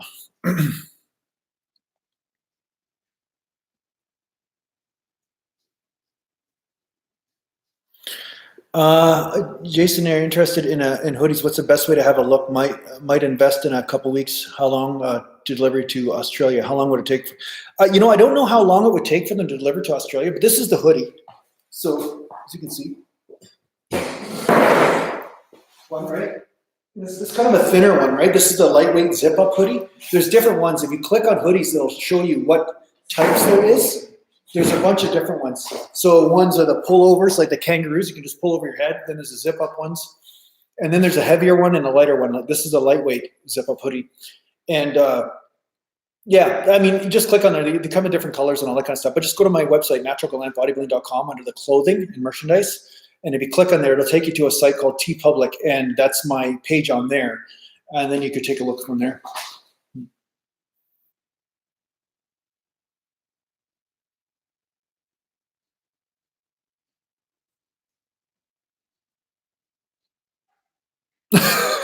Joe Skills Zorax. Simple, our military sucks. Jason someone got shot down in the first flight. To tell you the truth, that would probably be my luck. I would basically learn, spend years studying how to operate this multi-million-dollar piece of machinery and get up in the air, and then boom, just that's it. Just totally anticlimactic. It's like off the runway, then boom, immediately shot down. That's probably what happened. Oh, good.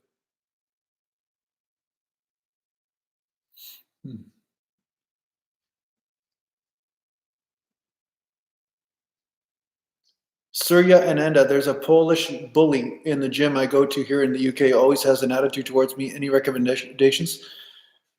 Well, you know, you're never going to change somebody's attitude. I guess that's definitely. I mean, unless the person wants their attitude to change. But yeah, Surya, there's a. I know you tune into my other channel. You can do a mantra for protection. The Durga mantra is good. Hum Vajrapaya is also the mantra for dissolving conflict. That's a Buddhist mantra, and that can have quite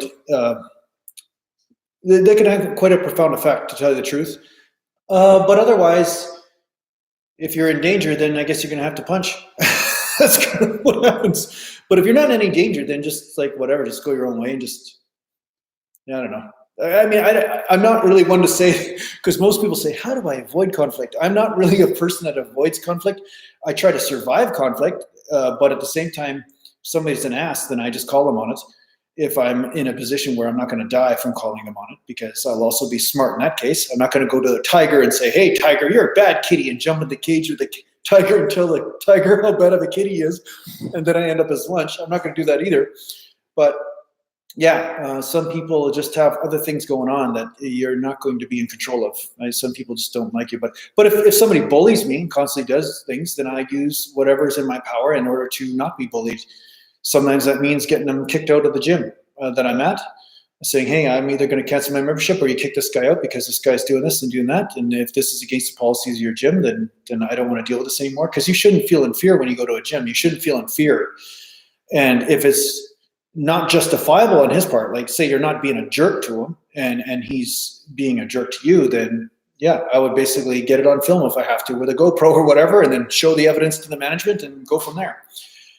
But otherwise, if somebody bullies me and I'm more than capable of dealing with them, then I deal with them the way I need to deal with them. And that's not something that everybody can do, and I'm not saying that you should, but I'm not lighting a loafers when it comes to this stuff. You know what I'm saying? Like sometimes you have no choice but to have conflict. That's all I can say. It doesn't matter how spiritual you are, how peaceful you are. There's a reason why the monks in the monasteries were learning Kung Fu. There's a reason, right? They were meditating peacefully. They were fine on their own. And then somebody would just come in and say, hey, I don't like you. I want to take whatever you have. Now you can't survive as well in the winter, you know? So yeah, this is the reality of life. It's part of the whole survival game. And you see me defend territories and battles on here. And yeah, it's just part of life. It's just what happens.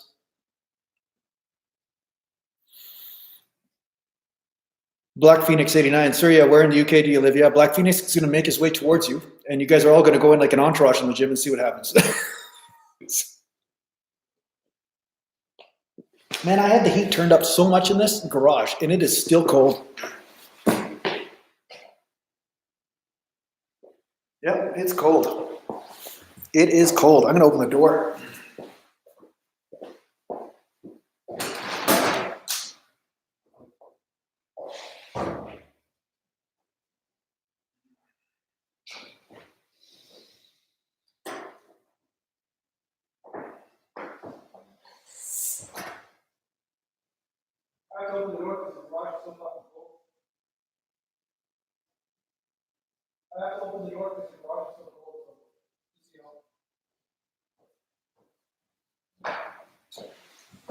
Sorry guys, freezing my butt off here.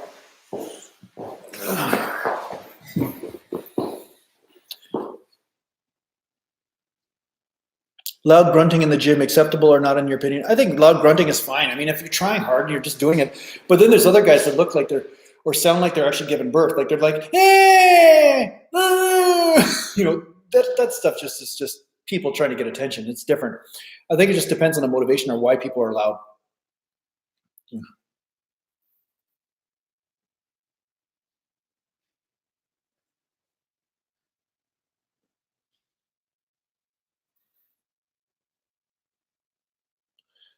David89, would you ever consider purchasing a home gym? Hey, David, are you new here? Like, just look where I'm sitting.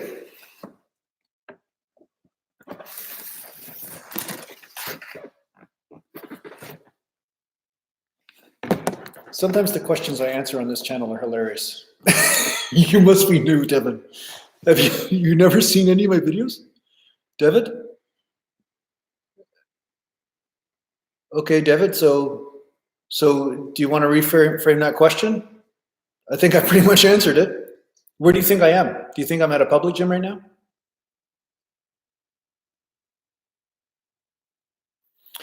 Noah Carl Fraser, who draws your Galantian sweater? Is it you? No, it was Sam Weller. I've talked about it lots of times where I've given Sam Weller shout outs and stuff. Sam's a nice dude from the UK, and he was just a fan of the channel, whatever, and he just sent me that drawing one day and said, hey, you can use it on a shirt or something like that. And I thought it was just so amazing. Like, he's such a great comic book artist that I want to use it. So he's actually working on another version of the mountain shirt for me right now. And yeah, so we'll see what he comes up with. But man, he's a great artist. Unbelievable. Yeah, really good. So yeah, he's the one that drew the Galentian shirt. David, I guess you haven't seen enough. Well, the last couple videos, David, I actually did in my like not the last video, but before that, I actually trained in the gym. If you watch any of my videos, you'll know this is my home gym. Yeah, so I do have a home gym as well. Yeah, my last video I actually talked about the advantage of training in a home gym and training in a public gym, and why I like training in both. So yeah.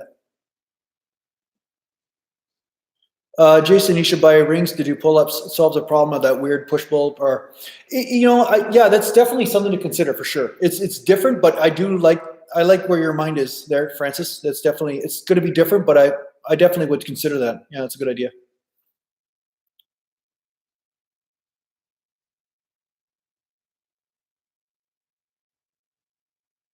Oh no, you draw stuff too? Well, no, you send some stuff to me, man. Send some nice drawings, some comic book art or whatever. I'd like to see what you do. Yeah, I think Sam is an aspiring artist for comic books, and I think he's right there right now. He's really good.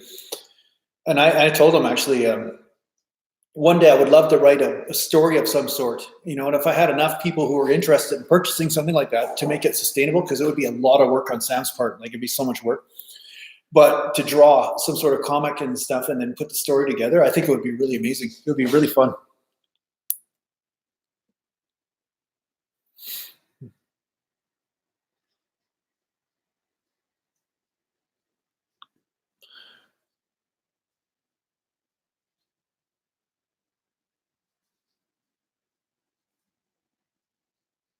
Sorry, I'm just scrolling through here. I'm trying to follow you guys' conversation at the same time, so sorry if it's boring. I hate the fact that there's a minute here in between my stuff, but Richard P., you answered my question before. Yeah, I'm sure you did, Richard P.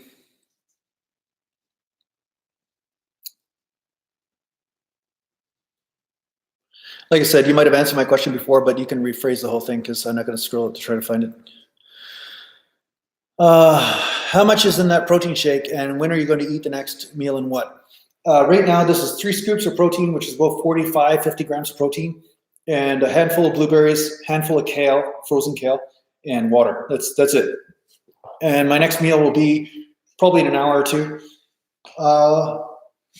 Right after this chat, I'm actually having some pasta right now because I find the white rice is it feels like air. I'm just not getting any nutrition from it or enough calories. So there's certain brands of rice, like sometimes basmati or jasmine or whatever I notice I feel different with. So brown rice I feel great with, but supposedly brown rice leaches some of your minerals out. So I try not to have that all the time, but I do like brown rice and I like the way it keeps, so I can reheat it up. Like I put, make some rice and I put it in the fridge, and the next day I can reheat it and it's good. So I try to mix up my carbs. Sometimes I'll go to yams or pasta. And sometimes if I feel I'm a little flat, I'll start eating some pasta or something to fill up. But if I'm on a cut, then I won't be doing pasta, right? If I was cutting. So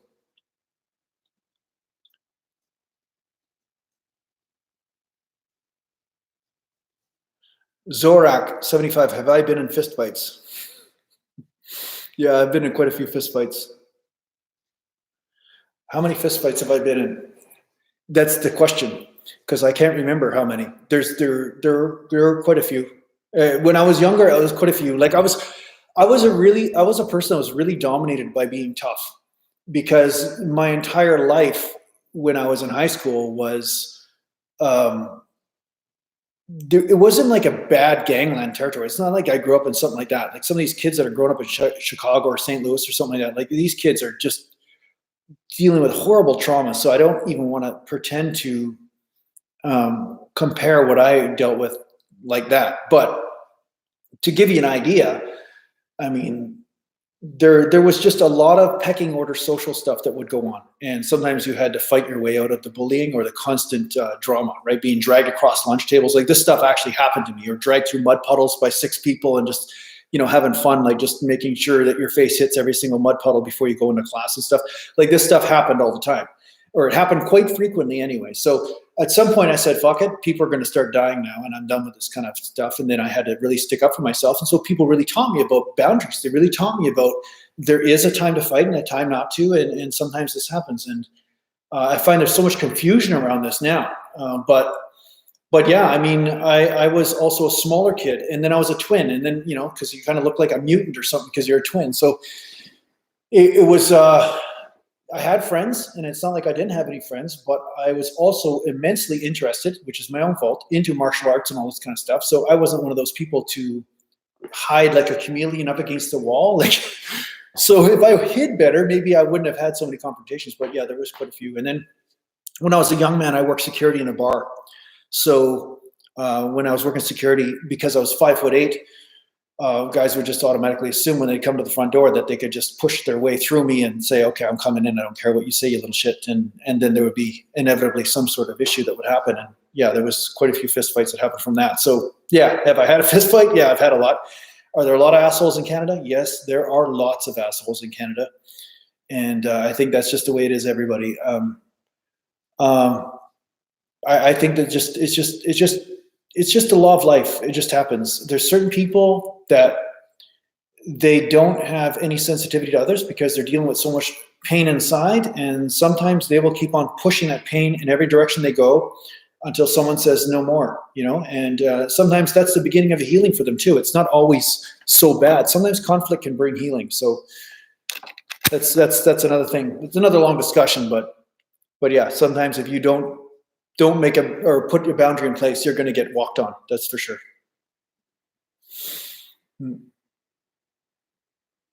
How many people do you think are up in the mountain? Yeah. See, now I joke about this because like I said, battles are always, like, sometimes they're needed, sometimes, but I've definitely learned, and through my own clarity that has come through, you know, lots of meditation work and everything over the last over a decade, you know, whatever. Like, I've definitely learned that there's a deeper way of having conflict, which is safer physically, and at the same time, you could say it's a deeper expression of love of some sort. But at the same time, I am also aware if I'm in the forest and a bear comes running, I better run or deal with it accordingly. If I have a gun or something, right? I mean, it's just a law of life. That's it. Yeah.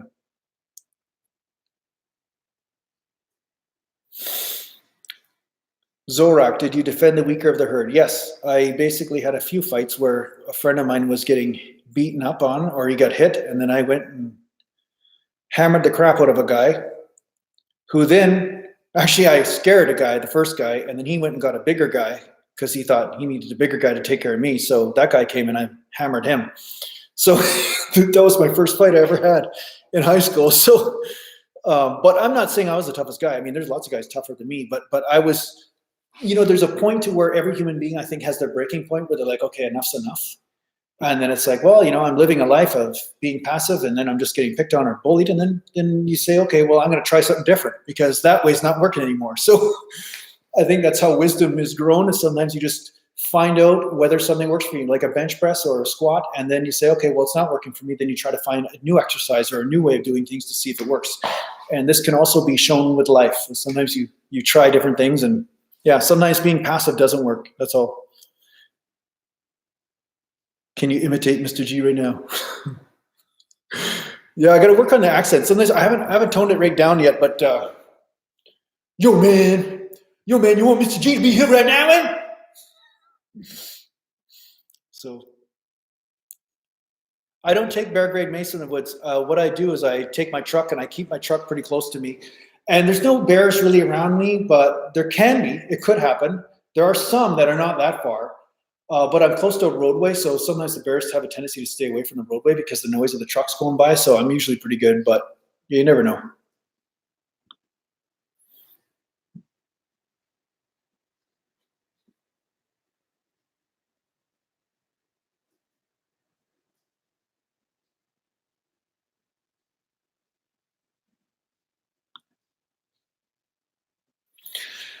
Yes, Surya, I think because I know you and I've had chats before, Surya, and I know you're dealing with some confrontations in the gym right now and stuff, and I'm not in your situation, so I don't know exactly what's going on or what you've contributed to the situation or not. So that, bearing that in mind, I don't know. But what I will say is you're being tested on what reality is as opposed to spirituality, because I know that you're more in the spiritual path, and you were kind of shocked to see this side of my personality when you came to this channel, and you're like, wow, this guy's not very spiritual. What's wrong with him, right? So yeah, sometimes you will have to fall upon the sword of your own idealism and see through the illusion of it. And there are a lot of spiritual people who are stuck in this idealistic, fluffy, bunny rabbit ears way of experiencing life, and thinking because they're kind of at peace that everybody else is at peace, and they can walk into a battleground and everybody's naturally just going to be loving and peaceful. And you're noticing now that this isn't happening. So now your wisdom's being taken to the next level of how do we deal with people who are functioning on different paradigms. And perhaps this person who you are having conflict with is just a nice person, but they're in pain, and they're just looking for someone to exercise this pain on. No pun intended. and you have to put up, or at least try to communicate, say, I'm not okay with that. Like, can you please let me do my thing, or whatever, or I'm sorry. Is there something that I've done that's made you mad? Because it seems like every time I deal with you, there's some sort of issue. Everything starts with communication. So make sure that there's some communication going on before you assume that World War III is happening, right? Then from there, you have something to start with. But if the person continues to be an ass, no matter what you do, then there may be a different discussion that needs to be had, and maybe that will escalate, and maybe then you have to assess, okay, what weapons do I have? Do I have the weapon of diplomacy? Do I have the weapon of talking to the gym owner, or do I cut my losses and change gyms? Is that something I need to do? But you're a stubborn bastard. I can see that, because you say you're not going to change gyms, and I get it. I'm the same way. Then you have to start approaching the subject strategically and say, okay, how do I deal with this issue in a way where I can still train but not necessarily be in danger every time I go to the gym? So I would recommend talking to the management and the staff. That's what I would do. Now, if this guy's the owner of the gym, you might have a problem. So yeah, there's nothing else I could say. But if you're not in danger, then, in the end, it's all just emotional conflict anyway. It's no problem.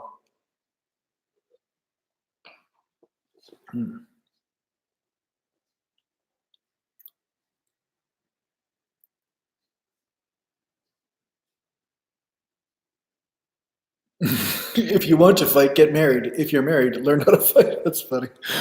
That's pretty funny, Piper. The jokes you guys come up with are hilarious. I just love those things. It's funny.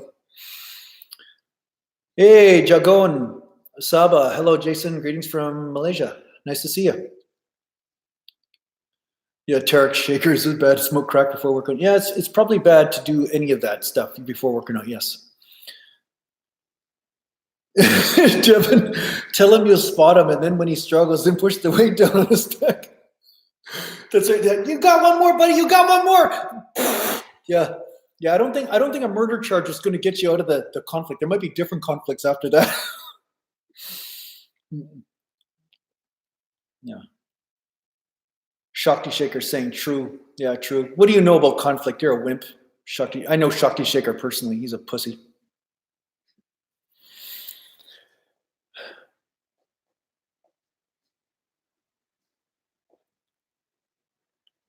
Okay, Kung Fu Kickboxer, ever thought about starting a training accreditation? That's weird. I've never actually thought about that. That has never actually been something that has come to me. The thing is with accreditation, the reason why training accreditations are, like I said, the reason why certification exists is because there's this in bed thing that the training accreditation people have. This accreditation and, like, say, some sort of certification for personal training, and then the insurance company. The only reason why people are doing the accreditation is because this accreditation is approved by the insurance company, where the personal trainers and gyms will get their insurance. So as long as they get this accreditation, then the gym will be covered in case there's an accident or harm or an injury from the personal training, right? So in order for me to have an accreditation that would even mean anything to anyone, I'd have to find out what it takes in order to be accredited with an insurance company based on what I'm teaching. How do I establish credibility with the insurance companies? And that's something I have no idea about. And then from there, people would say, okay, I'll just take the Natural Gallant Bodybuilding accreditation, and therefore I've got my certification when it comes down to training, and therefore I will not have to worry about not having insurance and training people, right? So that's what it would be. Yeah.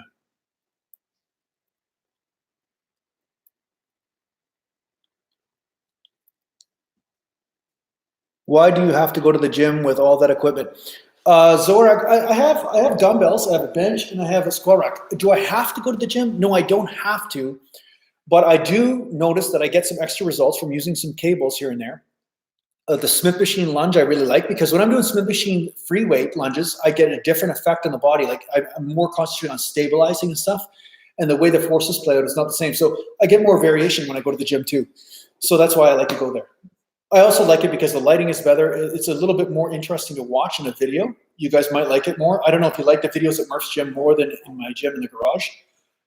I'm burping up protein powder right now. Okay, so I just frothed up the protein powder, so that's why I'm burping. So it's not like I have some sort of gastrointestinal issue here, although you'll never know because you can't smell through here. But the bottom line is that I'm burping because I had a protein shake.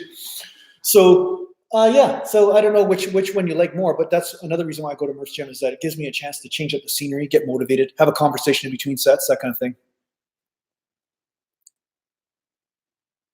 Hey, Surya Ananda, be good to connect sometime. Well, you know, Surya, I do sessions, like I do consultations and stuff. If you look at my other website, jasongalant.ca, I do in-person consultations, and I do consultations on this site too. So yeah, choose which one, and we can do a Skype chat one of these days and deal with whatever next step that you want to deal with, what's going on in your life and all that. Maybe I could help, you know.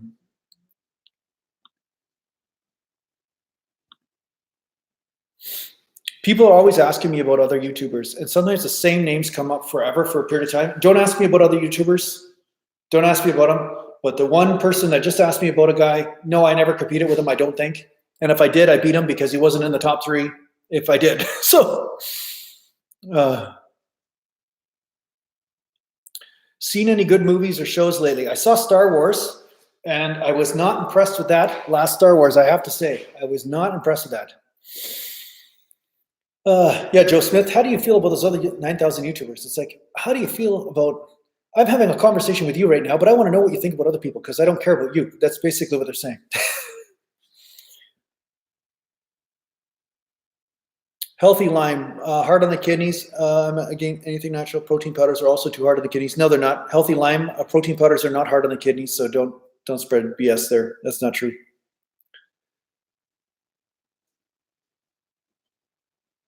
People are hilarious. Protein powder is not hard on the kidneys. Too much protein is hard on people if they have an issue. There have been certain studies, Shakti Shaker might actually be able to bring light to this healthy lime, but there have been certain studies that show that creatine is actually healthy for the kidneys. So there's some conflicting research out there on that. So I wouldn't be spouting stupidity here.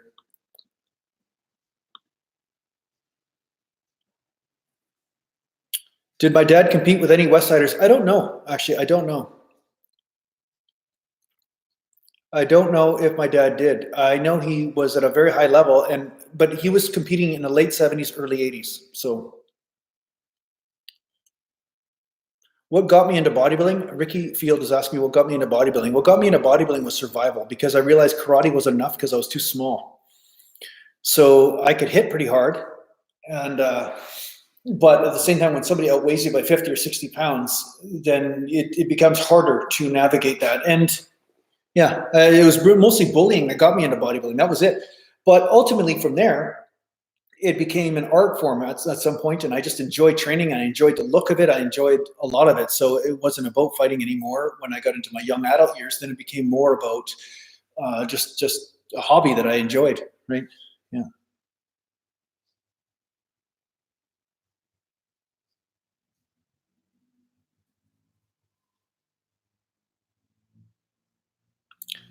Francis Drake, did your brother have shoulder surgery and get frozen shoulder? No. I don't know where you got that from, that information. No, he didn't. No.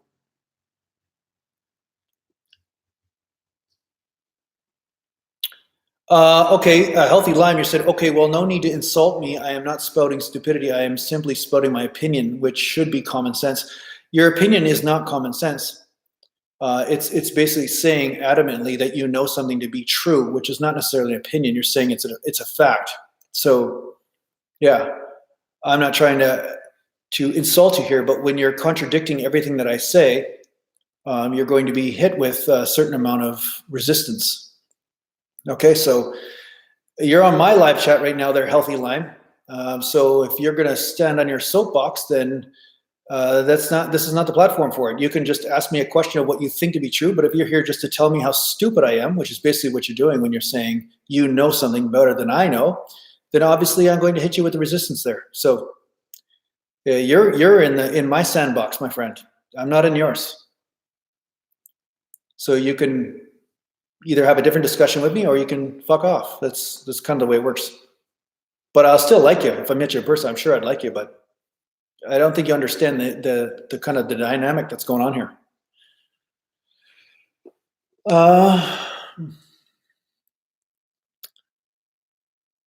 Yeah, Devin, you were bummed out with the new Star Wars. Yeah, I was too. It sucked. I mean, there was just some good parts, but it was not definitely not what they could have done. You know. Do you ever do low frequency Mike Benzer stuff, Joe or John McCurdy? I have done some low frequency, high intensity stuff. It didn't do anything for me. It was bad. Okay, Francis Drake. Yeah, my dad had frozen shoulder. Yes, that's true. And he did actually get it popped back. Like my brother actually worked with him and then took him to this guy that also specialized in frozen shoulders. And so now my dad is bench pressing again. Yeah. Hmm.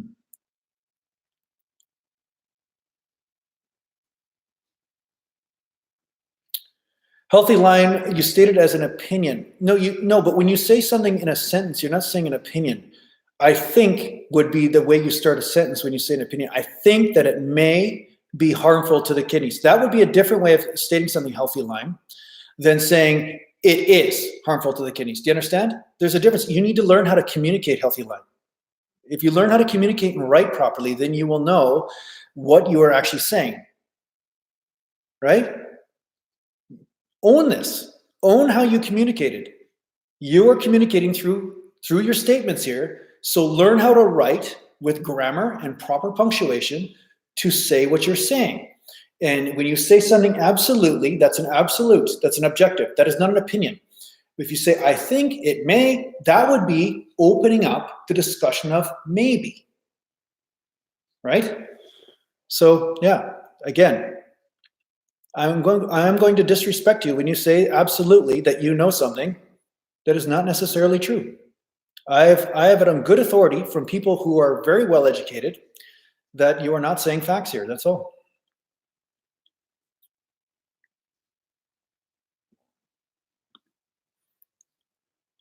How frequent do you train 5-rep sets? I'm feeling slightly beat up from reintroducing the low reps. Not often. Not often there, Kung Fu. I did some lower rep sets last night with bench because I haven't done barbell bench that much lately. I've been doing more dumbbells. So when I do barbells, it takes me a while sometimes to get the groove back. So I was doing pretty low reps for me with weight that I should be able to do 7 or 8 reps with, but I was only getting 3 or 4. So that was a rare instance for me to go that low in reps. But I would say once, maybe every couple of months, I do that. I don't do it that often. I really don't. Yeah.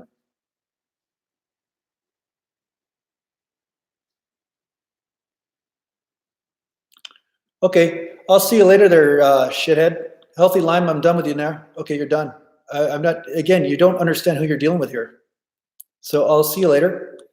You're starting to fight with people in the hair. And so welcome to a path of being by yourself. So yeah, I'm going to put you in the porta potty now. And you may end up on the mountain one day. So here you go. All right, done with him. Sorry, guys. You always get one idiot that jumps on here that has nothing to do with my channel.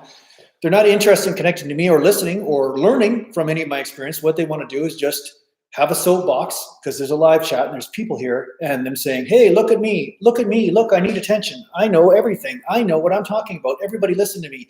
Instead of actually saying, hey, wow, let's have a relationship with the guy on the fucking screen. He's the one that has a YouTube video going right now. Why don't we actually have a relationship with that? So this is why there are certain people that are not understanding boundaries or understanding what's going on. I don't jump on somebody else's live stream and say, hey, everybody, pay attention to me. I try to have a connection or at least a relationship with the person on the screen and say, okay, what's this person talking about right now? Rather than just arguing with them right off the bat. Like the first thing they do is just start contradicting everything the person's saying without even creating a relationship. So this would be where there's a bit of a problem here. So anyway, that's why I have a delete button. I can just get rid of people. So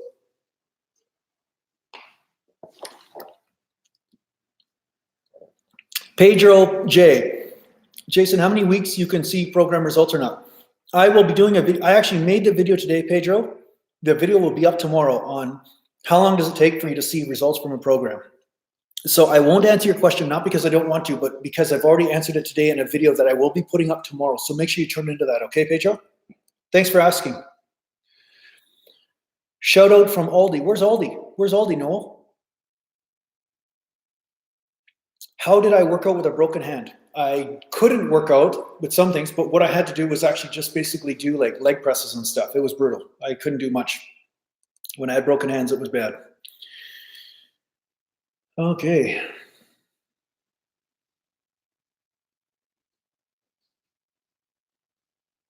Okay, one second. I gotta use the washroom, guys. I'm sorry, but I just gotta get rid of all this water now. I'll be right back. Be good while I'm gone. Don't be messing around, all right? Don't be playing with the keys or anything or get in trouble.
All right, I'm back. I'm back.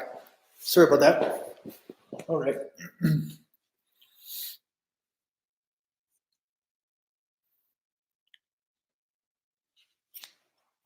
not scrolling. Why is it not scrolling? 1 second here.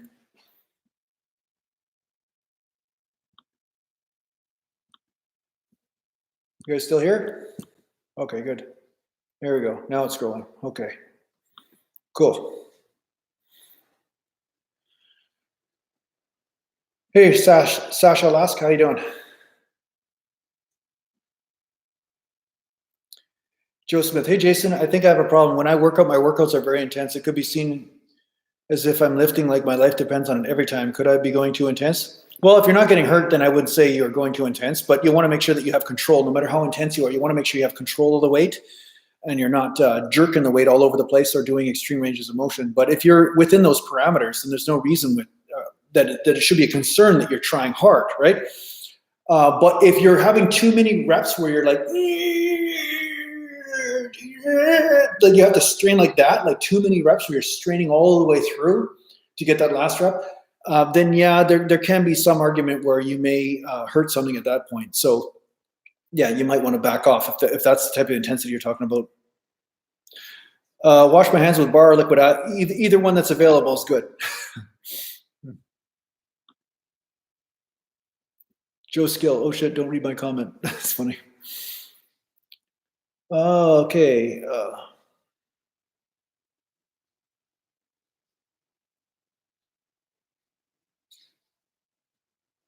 You don't go heavy when you do it there, Joe? Okay. Yeah, if you don't go heavy when you strain that hard, then that's fine.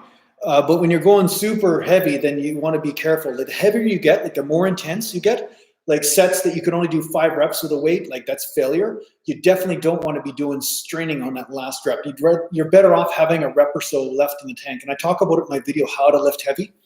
So if you're doing sets that you can only get 5 reps for, like say you're straining your ass off and you only get 5 reps, just do 4 reps instead and do an extra set or something. That's probably a better way to do it.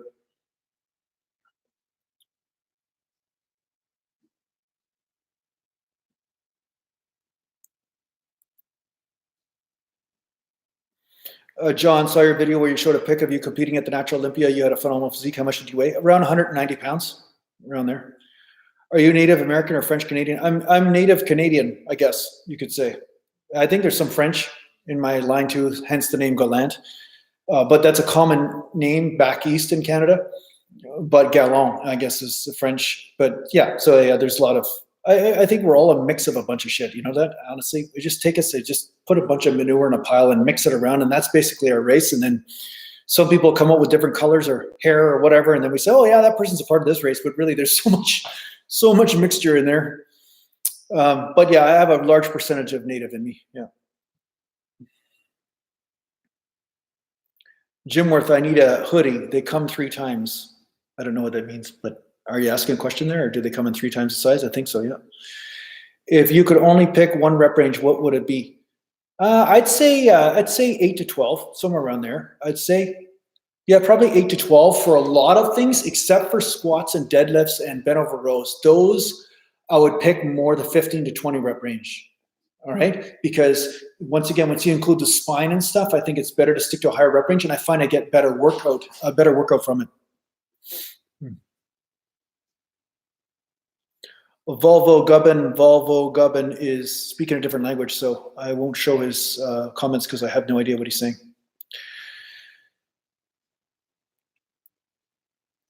Joe Smith, hey Jason, what's your worst protein fart story? That's funny. Unfortunately, I do have a few of them. That's unfortunate, but you know, when I was dieting, I noticed that I would have a lot of gastrointestinal stress just because when I was dieting, I was doing low carbs and I was eating lots of broccoli, lots of onion, lots of anything like raw egg whites and protein powder, like anything to kill the cravings because I was always so hungry because I was so carb deficient, right? And protein deficient. And I remember I went on a plane from Chicago to New York and my friend was with me because he was coming because you need somebody to come with you to help you with the Pro-Tan and all this. And and it was bad. That's all I could say. I was carving up, but it was bad. My stomach was just not dealing with the protein very well because I think my protein was a little bit too high because I was trying to compensate because I was eating so low in carbs. And it was right before the Natural Universe. And I remember hearing a lady about 2 or 3 rows back going, what's that smell? What is it? Like she thought somebody opened up like a container full of fish or something on the plane. So it was bad. And it was for the whole flight, like 2 hours. It was just like, I think the rows, like there were several rows back that were just totally toxified by the time I was done. So yeah, that would have been the worst time ever. I would say that was the worst time ever. Yeah. Yeah, it was, there was, yeah, it was so bad. Like I remember I was renting the basement for my parents. So I came home one time and my dad put air fresheners on my bedpost because he knew that the smell would come upstairs from my bedroom into the second floor and they would actually see or smell what was going on. So like I said, there was something definitely not going right with my stomach. I wasn't digesting the food properly or something. So I should have upped my digestive enzymes or something, but there was definitely something not right, you know? Yeah. That was on a plane, Devin. Yes, that was on a plane. It was bad. Yeah. Black Phoenix, ever try Vince Guarano's better than steroids diet of 36 raw eggs in a day? No, I've never done that. I'm pretty sure that would not be good for me because I think I have a little bit of a sensitivity to eggs. I'll eat them here and there, don't get me wrong, but if I have them too much, it feels like my digestion goes off a little bit. Not just from gas, but it's almost like I get heartburn and stuff. I feel kind of weird, almost like a flu or something. So I don't think that eggs are the best one for me or the best type of food for me, but it might be different for somebody else. Yeah.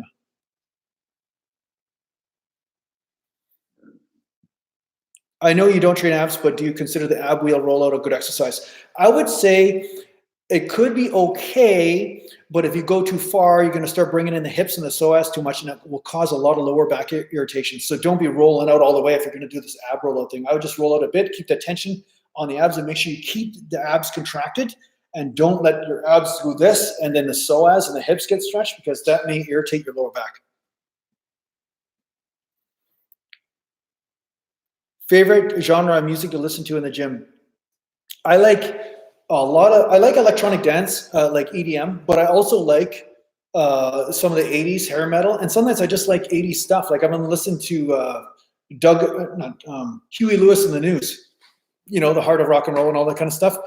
I like sometimes that stuff. Sometimes I like it when I have the music that really gives you a lot of energy, but sometimes I like the music that's kind of mellow, that almost helps you feel like everything's just good and mellow and easygoing, and then just go through the warm-ups and just, it's almost like I'm not using up energy mentally from the music. I know it sounds weird. I used to be so different, where I used to have to get stimulated into action.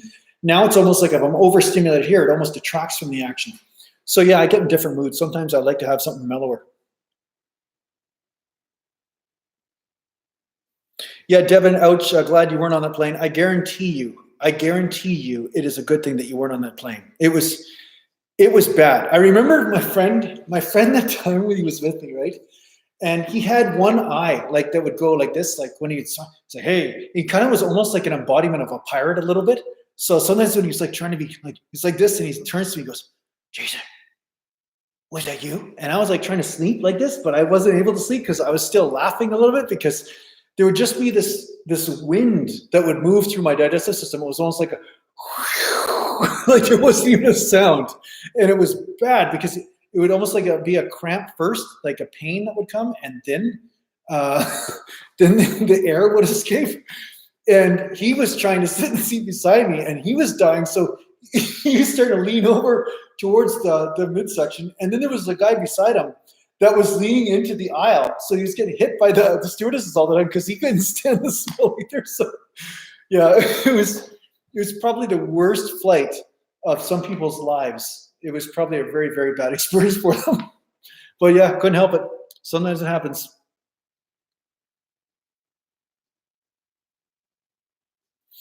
Have you noticed any of the New Year gym goers? I haven't been to the gym enough to know. I've only been there once or twice. So I've been working out mostly at home.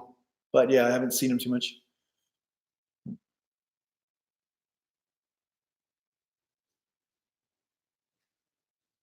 All right, see you there, Leslie. Yeah, have a good one. Have a good workout. Rise Warlord, have you ever trained with a more strength focused opinions of power building? Yeah, of course. I mean, Rise Warlord, I always tried to gain in strength. I always tried to lift heavier. My whole goal is to get stronger at all the rep ranges. It wasn't like I'm not just a high rep guy like people think. He's just high reps. No, it's like I'm still doing like 7 or 8 reps, still trying to get heavier in the weights and stuff. I always did, always. And then I would mix the other rep ranges up and then go back to trying to get heavier, right? But once you get to a certain point, your strength just doesn't keep going like this. It goes like this, and then it flatlines. And if you keep on just lifting heavy all the time, you're just going to get injured, right? I'm in a funk with lack of motivation. What's your method to bust through the funk? Well, that's a tough one, because sometimes I get in those funks too, because there's not really a big reason for me to try to have the elite cut shredded physique all the time. I mean, it's not like my career's tied up in it. It's not like I have to be anything. I mean, the more free you get in your head, the less motivated you need to be, or you're not obligated to fit some sort of expectation by society or anybody else, because you're kind of already happy, right? So you're not driven by insecurity. If you're not driven by anxiety, you're not driven by these things that drive most people, then yeah, sometimes your motivation can wane a little bit, because you're like, well, okay, my passion's just not moving in this direction. I'd rather be doing this over here. But some things that I have done to try to maintain it, because I do make a living from this, I do have a certain amount of expertise in it. I do understand the benefit to continuing to train. Sometimes what I'll do is I'll just say, hey, I'm just going to do a few sets. Just going to go in the garage, get a nice stretch, right? Just get a nice stretch, because that feels good. Concentrate on the parts of the workout that feel good to you.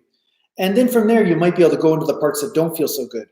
But don't build up in your mind the parts that feel badly and think about that before you go in the gym. That's what will kill you. But if you think, oh, you know what, I'm just going to go in there and just stretch a little bit, just do the stuff that I kind of like, then you'll find that you're actually a lot more motivated than you thought, and that's really a really powerful technique. So yeah, just basically find out what you enjoy about working out, like the easy parts, just the stuff that's easy. It doesn't take massive amounts of motivation. And then from there, you may find that it'll lead you into a more intense workout sometimes, or maybe not, but you're still going to get something done. And that really makes a big difference. People underestimate how much results you can get just from doing a few minutes of something, as opposed to having to build up this big 2-hour workout every time you step in the gym.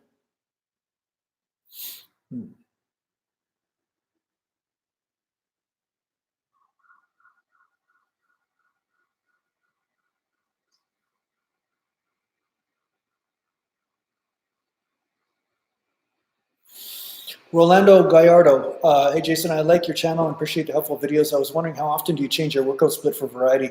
I don't, I'm kind of doing a real renegade kind of version of it. I just basically train upper body, and then sometimes I feel like, okay, what feels flat? What feels flat? Okay, and then I train that day.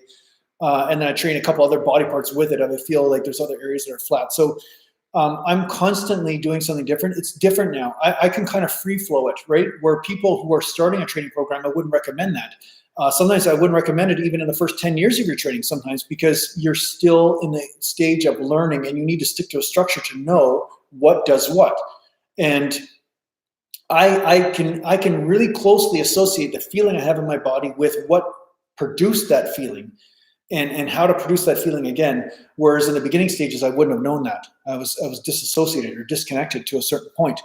So I would say that I train pretty much the same split all the time, or pretty close to, and then I'll have minor variations that will go on. Like sometimes I'll just throw in an extra arm workout, or maybe I'll not do arms today, but I'll say, screw it, I'm doing chest, back, and legs today, because the main 3 body parts are what I need to hit. And then from there, I put the sprinkles on top of the ice cream cone. You know what I'm saying? That's what I look at. That's how I look at arms and rotator cuff stuff. But the main 3 body parts are the chest, the back, and the legs. That's really what your entire center should really be, your foundation really should be when it comes down to bodybuilding. So yeah, I center around that, and then from there, I start to function with other things. Now, sometimes, say my knees are tight or my lower back's tight. That will change how I train that day. So I'll say, okay, well, I guess I'm going to train around the knees, or maybe instead of doing quads, I'll do some hamstrings or something like that. And that will also dictate how I train or what I decide to do.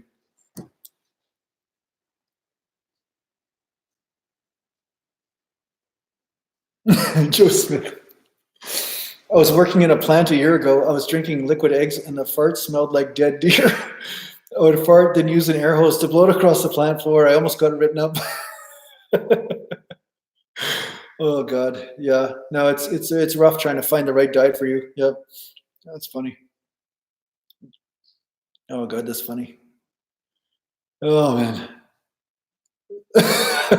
Black Phoenix. When you eat so many eggs, your farts develop a color. Yeah, that's pretty bad. Oh good. Yeah, Timmy Thistle. How do I stop hating leg day? You do legs frequently.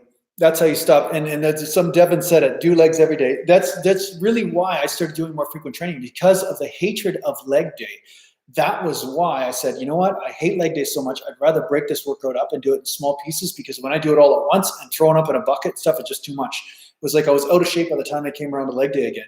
So I found that doing legs more often, but maybe lighter weights, or maybe medium weights, or heavy weights, but not quite as many sets. I found that when I did leg day, I felt like I was in shape. I had the groove, and it felt like it wasn't quite so much of an energetic burden. It was a lot easier for me to do because I got in shape, because I was hitting the rack more often.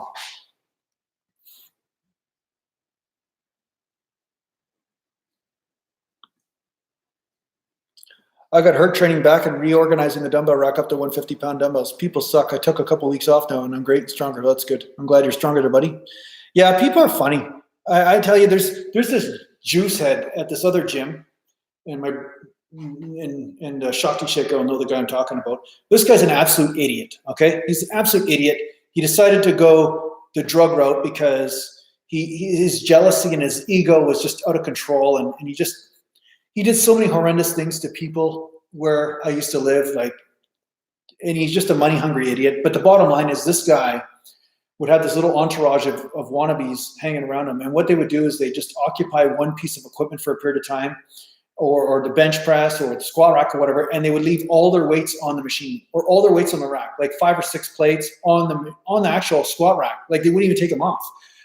Dumbbells laying all over the floor, like they own the place. It was just like I never caught them doing it to something that I wanted to use at the time. Like I'd always find the display right after his training time, and he'd just be walking out, and then I'd see all the evidence on the ground, but I never got a chance to flatten him for that.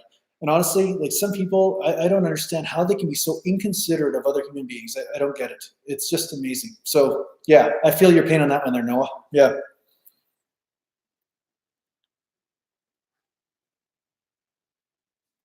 Do you count reps or go completely by feel? Are you still as focused on rep weight progression as you were as a beginner or intermediate?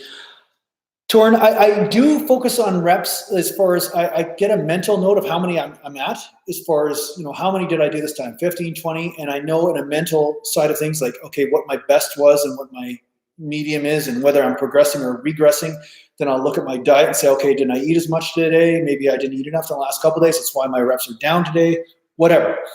So I do pay attention, but in the end, I go feel is first and foremost. Feeling has to be the first thing you pay attention to, right? Obviously, because if you're not paying attention to feeling first and foremost, what will happen is that you will push into a rep. Meanwhile, it feels like something's going to snap, and you're saying, oh, screw it, I got to pay attention to reps first. No, so the foundation should be feeling first. Feeling should be first because that's also going to dictate whether you feel right to lift heavier or not. Like if I'm doing dumbbell benches, but I feel like, oh, my chest feels kind of pulled today or something like that, or super tight, or I kind of worked it too hard the other day and it's not fully recovered yet. That would be the last time that I want to do a 3-rep set with super heavy dumbbells, right? So this is why feeling has to be first. And then secondarily, I look at how many reps did I get as a biofeedback to find out whether I'm progressing or regressing based on my diet and training and so forth. MMA Renegade, hey Jason, did you see that vegan documentary on Netflix? Yeah, I made a comment about this a couple last live chat. Yeah, it's a lot of propaganda crap.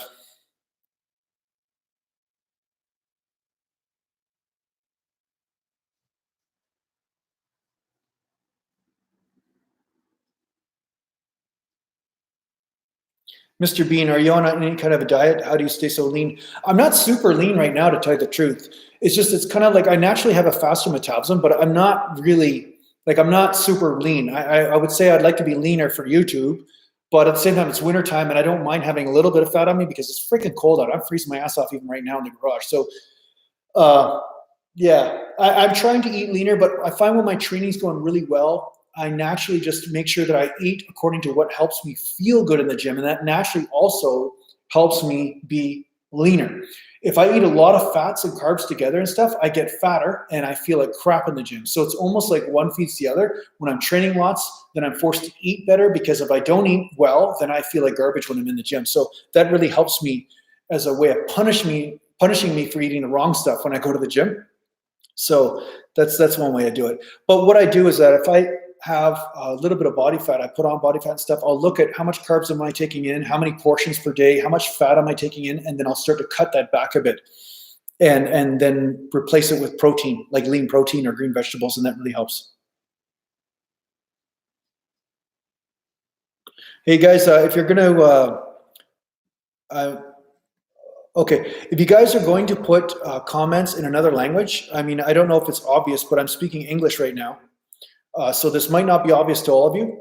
I don't know how it can be obvious, but don't be putting up a comment in another language and expecting me to answer you. So, I mean, you're either spamming the channel with something, I don't know, or you just don't want to talk to me. I don't know. So, yeah, it's funny. Torrin Forsberg, thanks for the $2 there, guy. Thank you.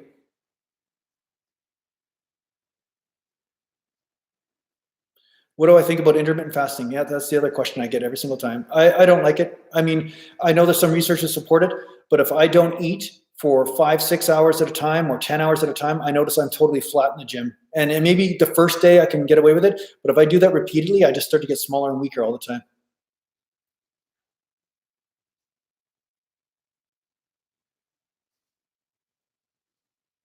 If I eat too much, I can't do as many chin-ups. So yeah, you probably can eat a lot there, Shane.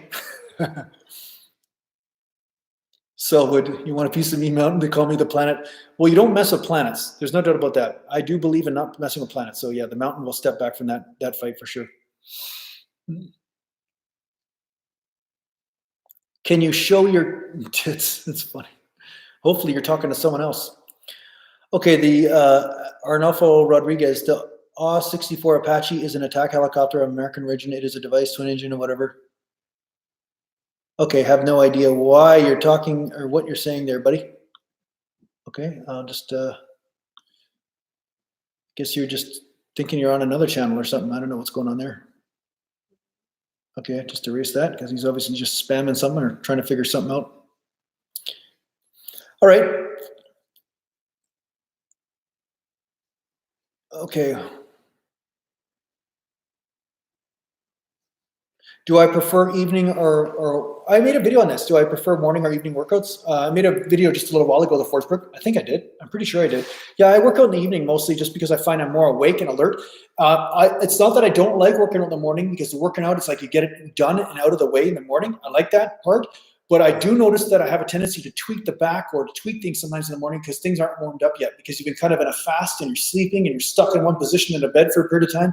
Then it takes a while to get that blood flowing and everything moving right. And that's always been the case. My brother's found the same thing. If he gets up out of bed and just trains right away, the tendency for injury sometimes is there a little bit more, especially with the spine and everything. So I find you have to really pay attention more so to the warm-up if you're going to train in the mornings, unless, of course, your biorhythm is already moving in that way. Mine doesn't necessarily, though. I'm almost like mummy returns for the first half an hour, 45 minutes out of bed, and then from there I start to get speed, and then I get more energy by the time the nighttime comes, right?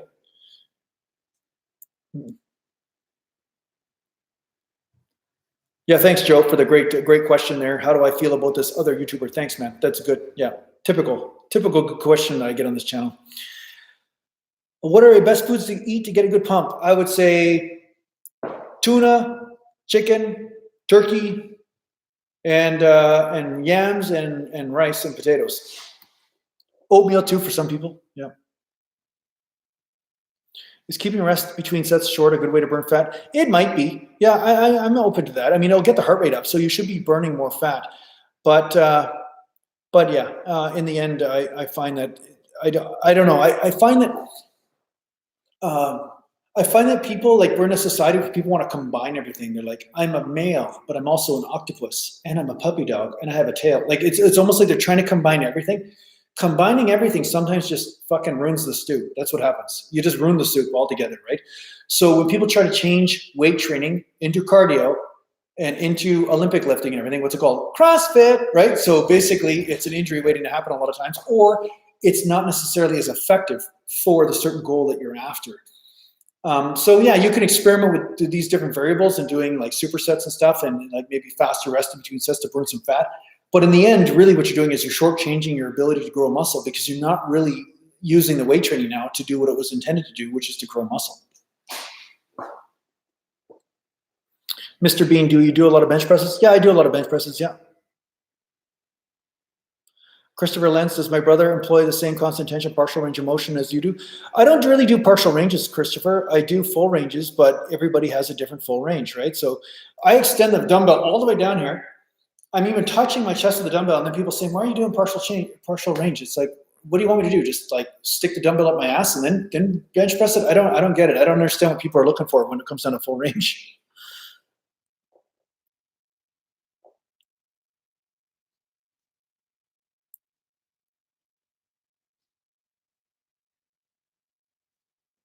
Is joint cracking normal? Yeah, apparently it is. My joints crack all the time.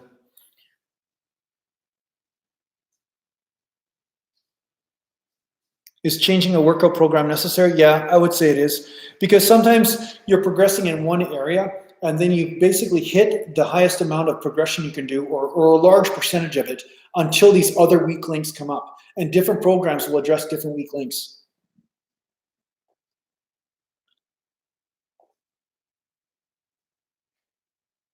Now, if you're progressing, yeah, you don't need to change. If you're progressing, just keep doing whatever you're doing. I mean, but yeah, at some point you'll notice you'll hit a wall or a plateau.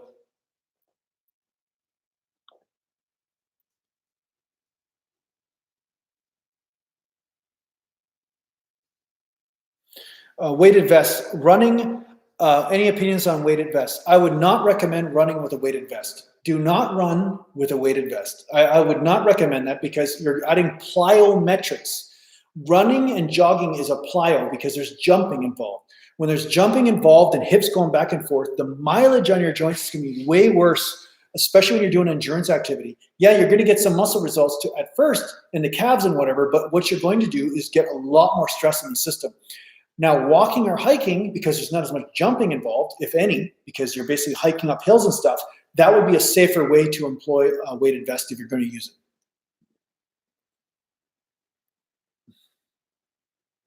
I'm around 200 pounds there, Mr. Bean, 205, 204, somewhere in there. No, if you're fat, you don't need a weighted vest. Yeah, that's absolutely true, actually. That's true.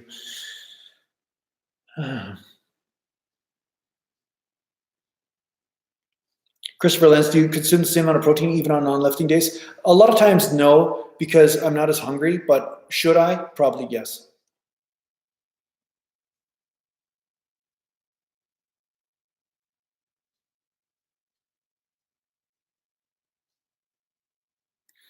Christian Ariza, I'm a college student and pretty broke. To make meal prepping easy, can I gain on a diet of solely chicken, brown rice, veggies?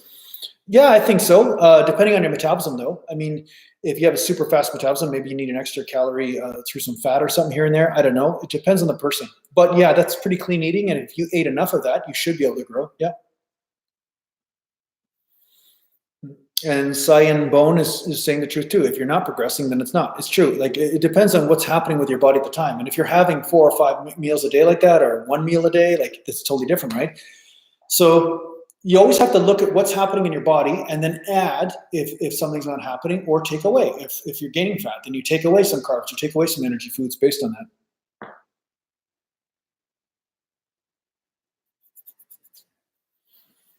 How do you stay focused and not stare at hot girls in yoga pants while at the gym? Well, if your eyesight's not as good, you can't really see anyway. So that's probably my luck. My eyesight's not bad, but no, I think that's a young man problem. When I cut carbs from my diet, I feel like dying. Is keto supposed to feel like this? Yeah, keto does feel like that, but I don't do keto. So I don't know if you think that you're on a keto channel right now, but I'm not on a keto channel. I don't think keto is not the best for bodybuilding. Now, here's the thing.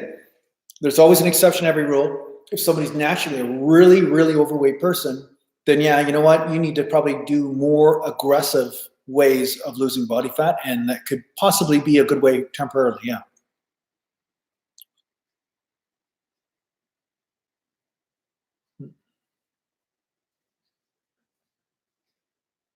Did I ever compete in powerlifting when I was younger? No, because I found I could never squat parallel because my knees come way too far forward to do that, and it was just too hard on the knees and too hard on the lower back. I'm just not built for squatting like that. And deadlifting from the floor was always a disaster for my lower back, although I got up to some strength with it. It didn't feel right. So I thought it would be a stupid sport for me to compete in because it would just be an injury waiting to happen, right? What's my opinion on German volume training, 10 by 10? I think it's a valid training technique because basically you're trying to use a weight and then just keep putting that weight on your nervous system for long periods of time without muscular failure getting in the way of you being able to constantly burden that weight. So basically energy is not the weak link. It's more about just constantly pounding the tissues.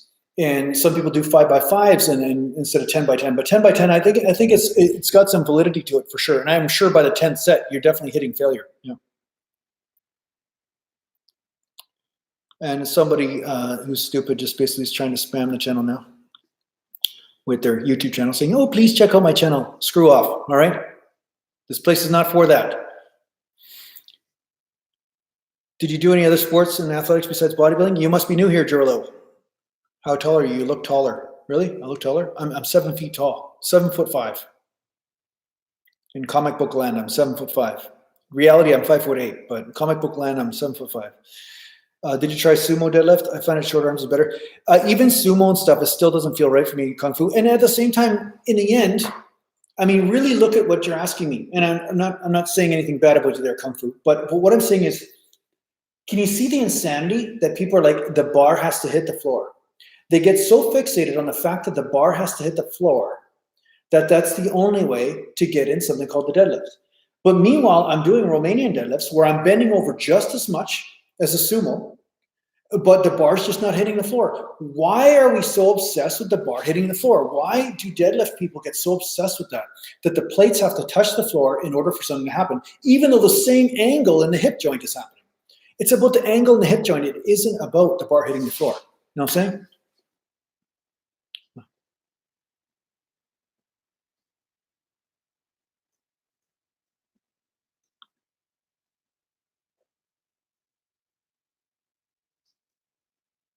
All right, there. See you, Joe. Have a good one, man. Good luck with the fart life. Yeah, kung fu. I know. No offense. I understand what you're saying, but I'm just saying, like, it's just something I've observed with people. Like, they're more obsessed with where the bar is going, but not the angle of the joint, or not the angle of what's happening in the joints, and that's really more important. And I find deadlifts from the floor, because of the way my hips are built and shoulder arms and everything, I have to round my lower back. Now, even when I do sumo, now it's kind of a different movement because your legs are in a totally different position. But at the same time, it just doesn't feel right to me to come from the floor somehow. And then I have to do this type of grip, unless I'm using wraps.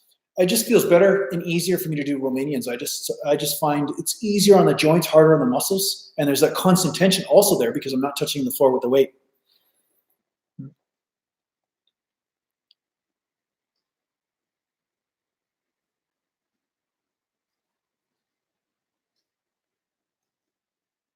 Joe Skill says, bye, Joe. Are you saying bye to yourself? No. Joe Smith. Great. Well, I think I should get something to eat, eh? What do you think? You think I should get something to eat? Have you guys shared any of my videos this week? That's what I want to know. Hey, you guys shared any of my videos this week? How many of you shared a video on Facebook or something? How many of you guys helped the mountain expand into new mountains, into the valley, and create new mountains? Okay, Benjamin Hott, opinions on weightlifting shoes. I don't use weightlifting shoes. Weightlifting shoes with the heel in them are used for one reason and one reason only. That is for, well, maybe two reasons, okay. One is for people that don't have proper dorsiflexion, so they can't bend the foot back towards the knee enough, so their knees can't come over their toes a bit. But for two, so they can maintain more of an upright position when they're lifting, and that's really, really relevant when it comes down to Olympic lifting because you're lifting bars above your head. This is not something I would recommend for people who want to keep the stress off the knee joint, 100%. But some people have naturally really strong knee joints. I know one guy at the gym, he just bounces right out of the bottom all day long and his knees are fine because of the way he's built. He's got shorter femurs, longer tibia, longer lower back, and he just has no problem bouncing out of that hole because the stress is more on his hamstring coming out of the hole. But other people, they'll blow their kneecaps right off. Like me, if I squatted like him, I'd be dead, right? So I find that the heel raised in the shoe, if you don't have a dorsiflexion issue, what it's going to do is cause a lot of knee shearing force, I think. And I wouldn't recommend it for most people.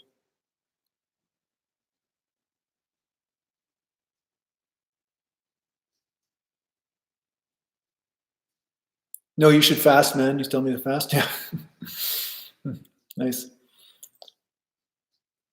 Cool, Joe. Yeah, Jim Worth, I'm going to give you a homework assignment. You're going to have to post a whole essay on what you learned from my other videos next live chat. Is it okay to have something to eat before you go to sleep? Yeah, I think so. If you're on a cut, then maybe that there's some sort of argument for possibly not doing it then. But yeah, I'll eat before I sleep. Yeah, what I use cyan bone is this. I use like flat shoes, right? Skate shoes. So yeah, you want skate shoes. You don't want running shoes for sure. But skate shoes are flat. But I don't like the heel in them. Normally, lifting shoes have a heel in them, right? And that's kind of where the issue I take up is concerned.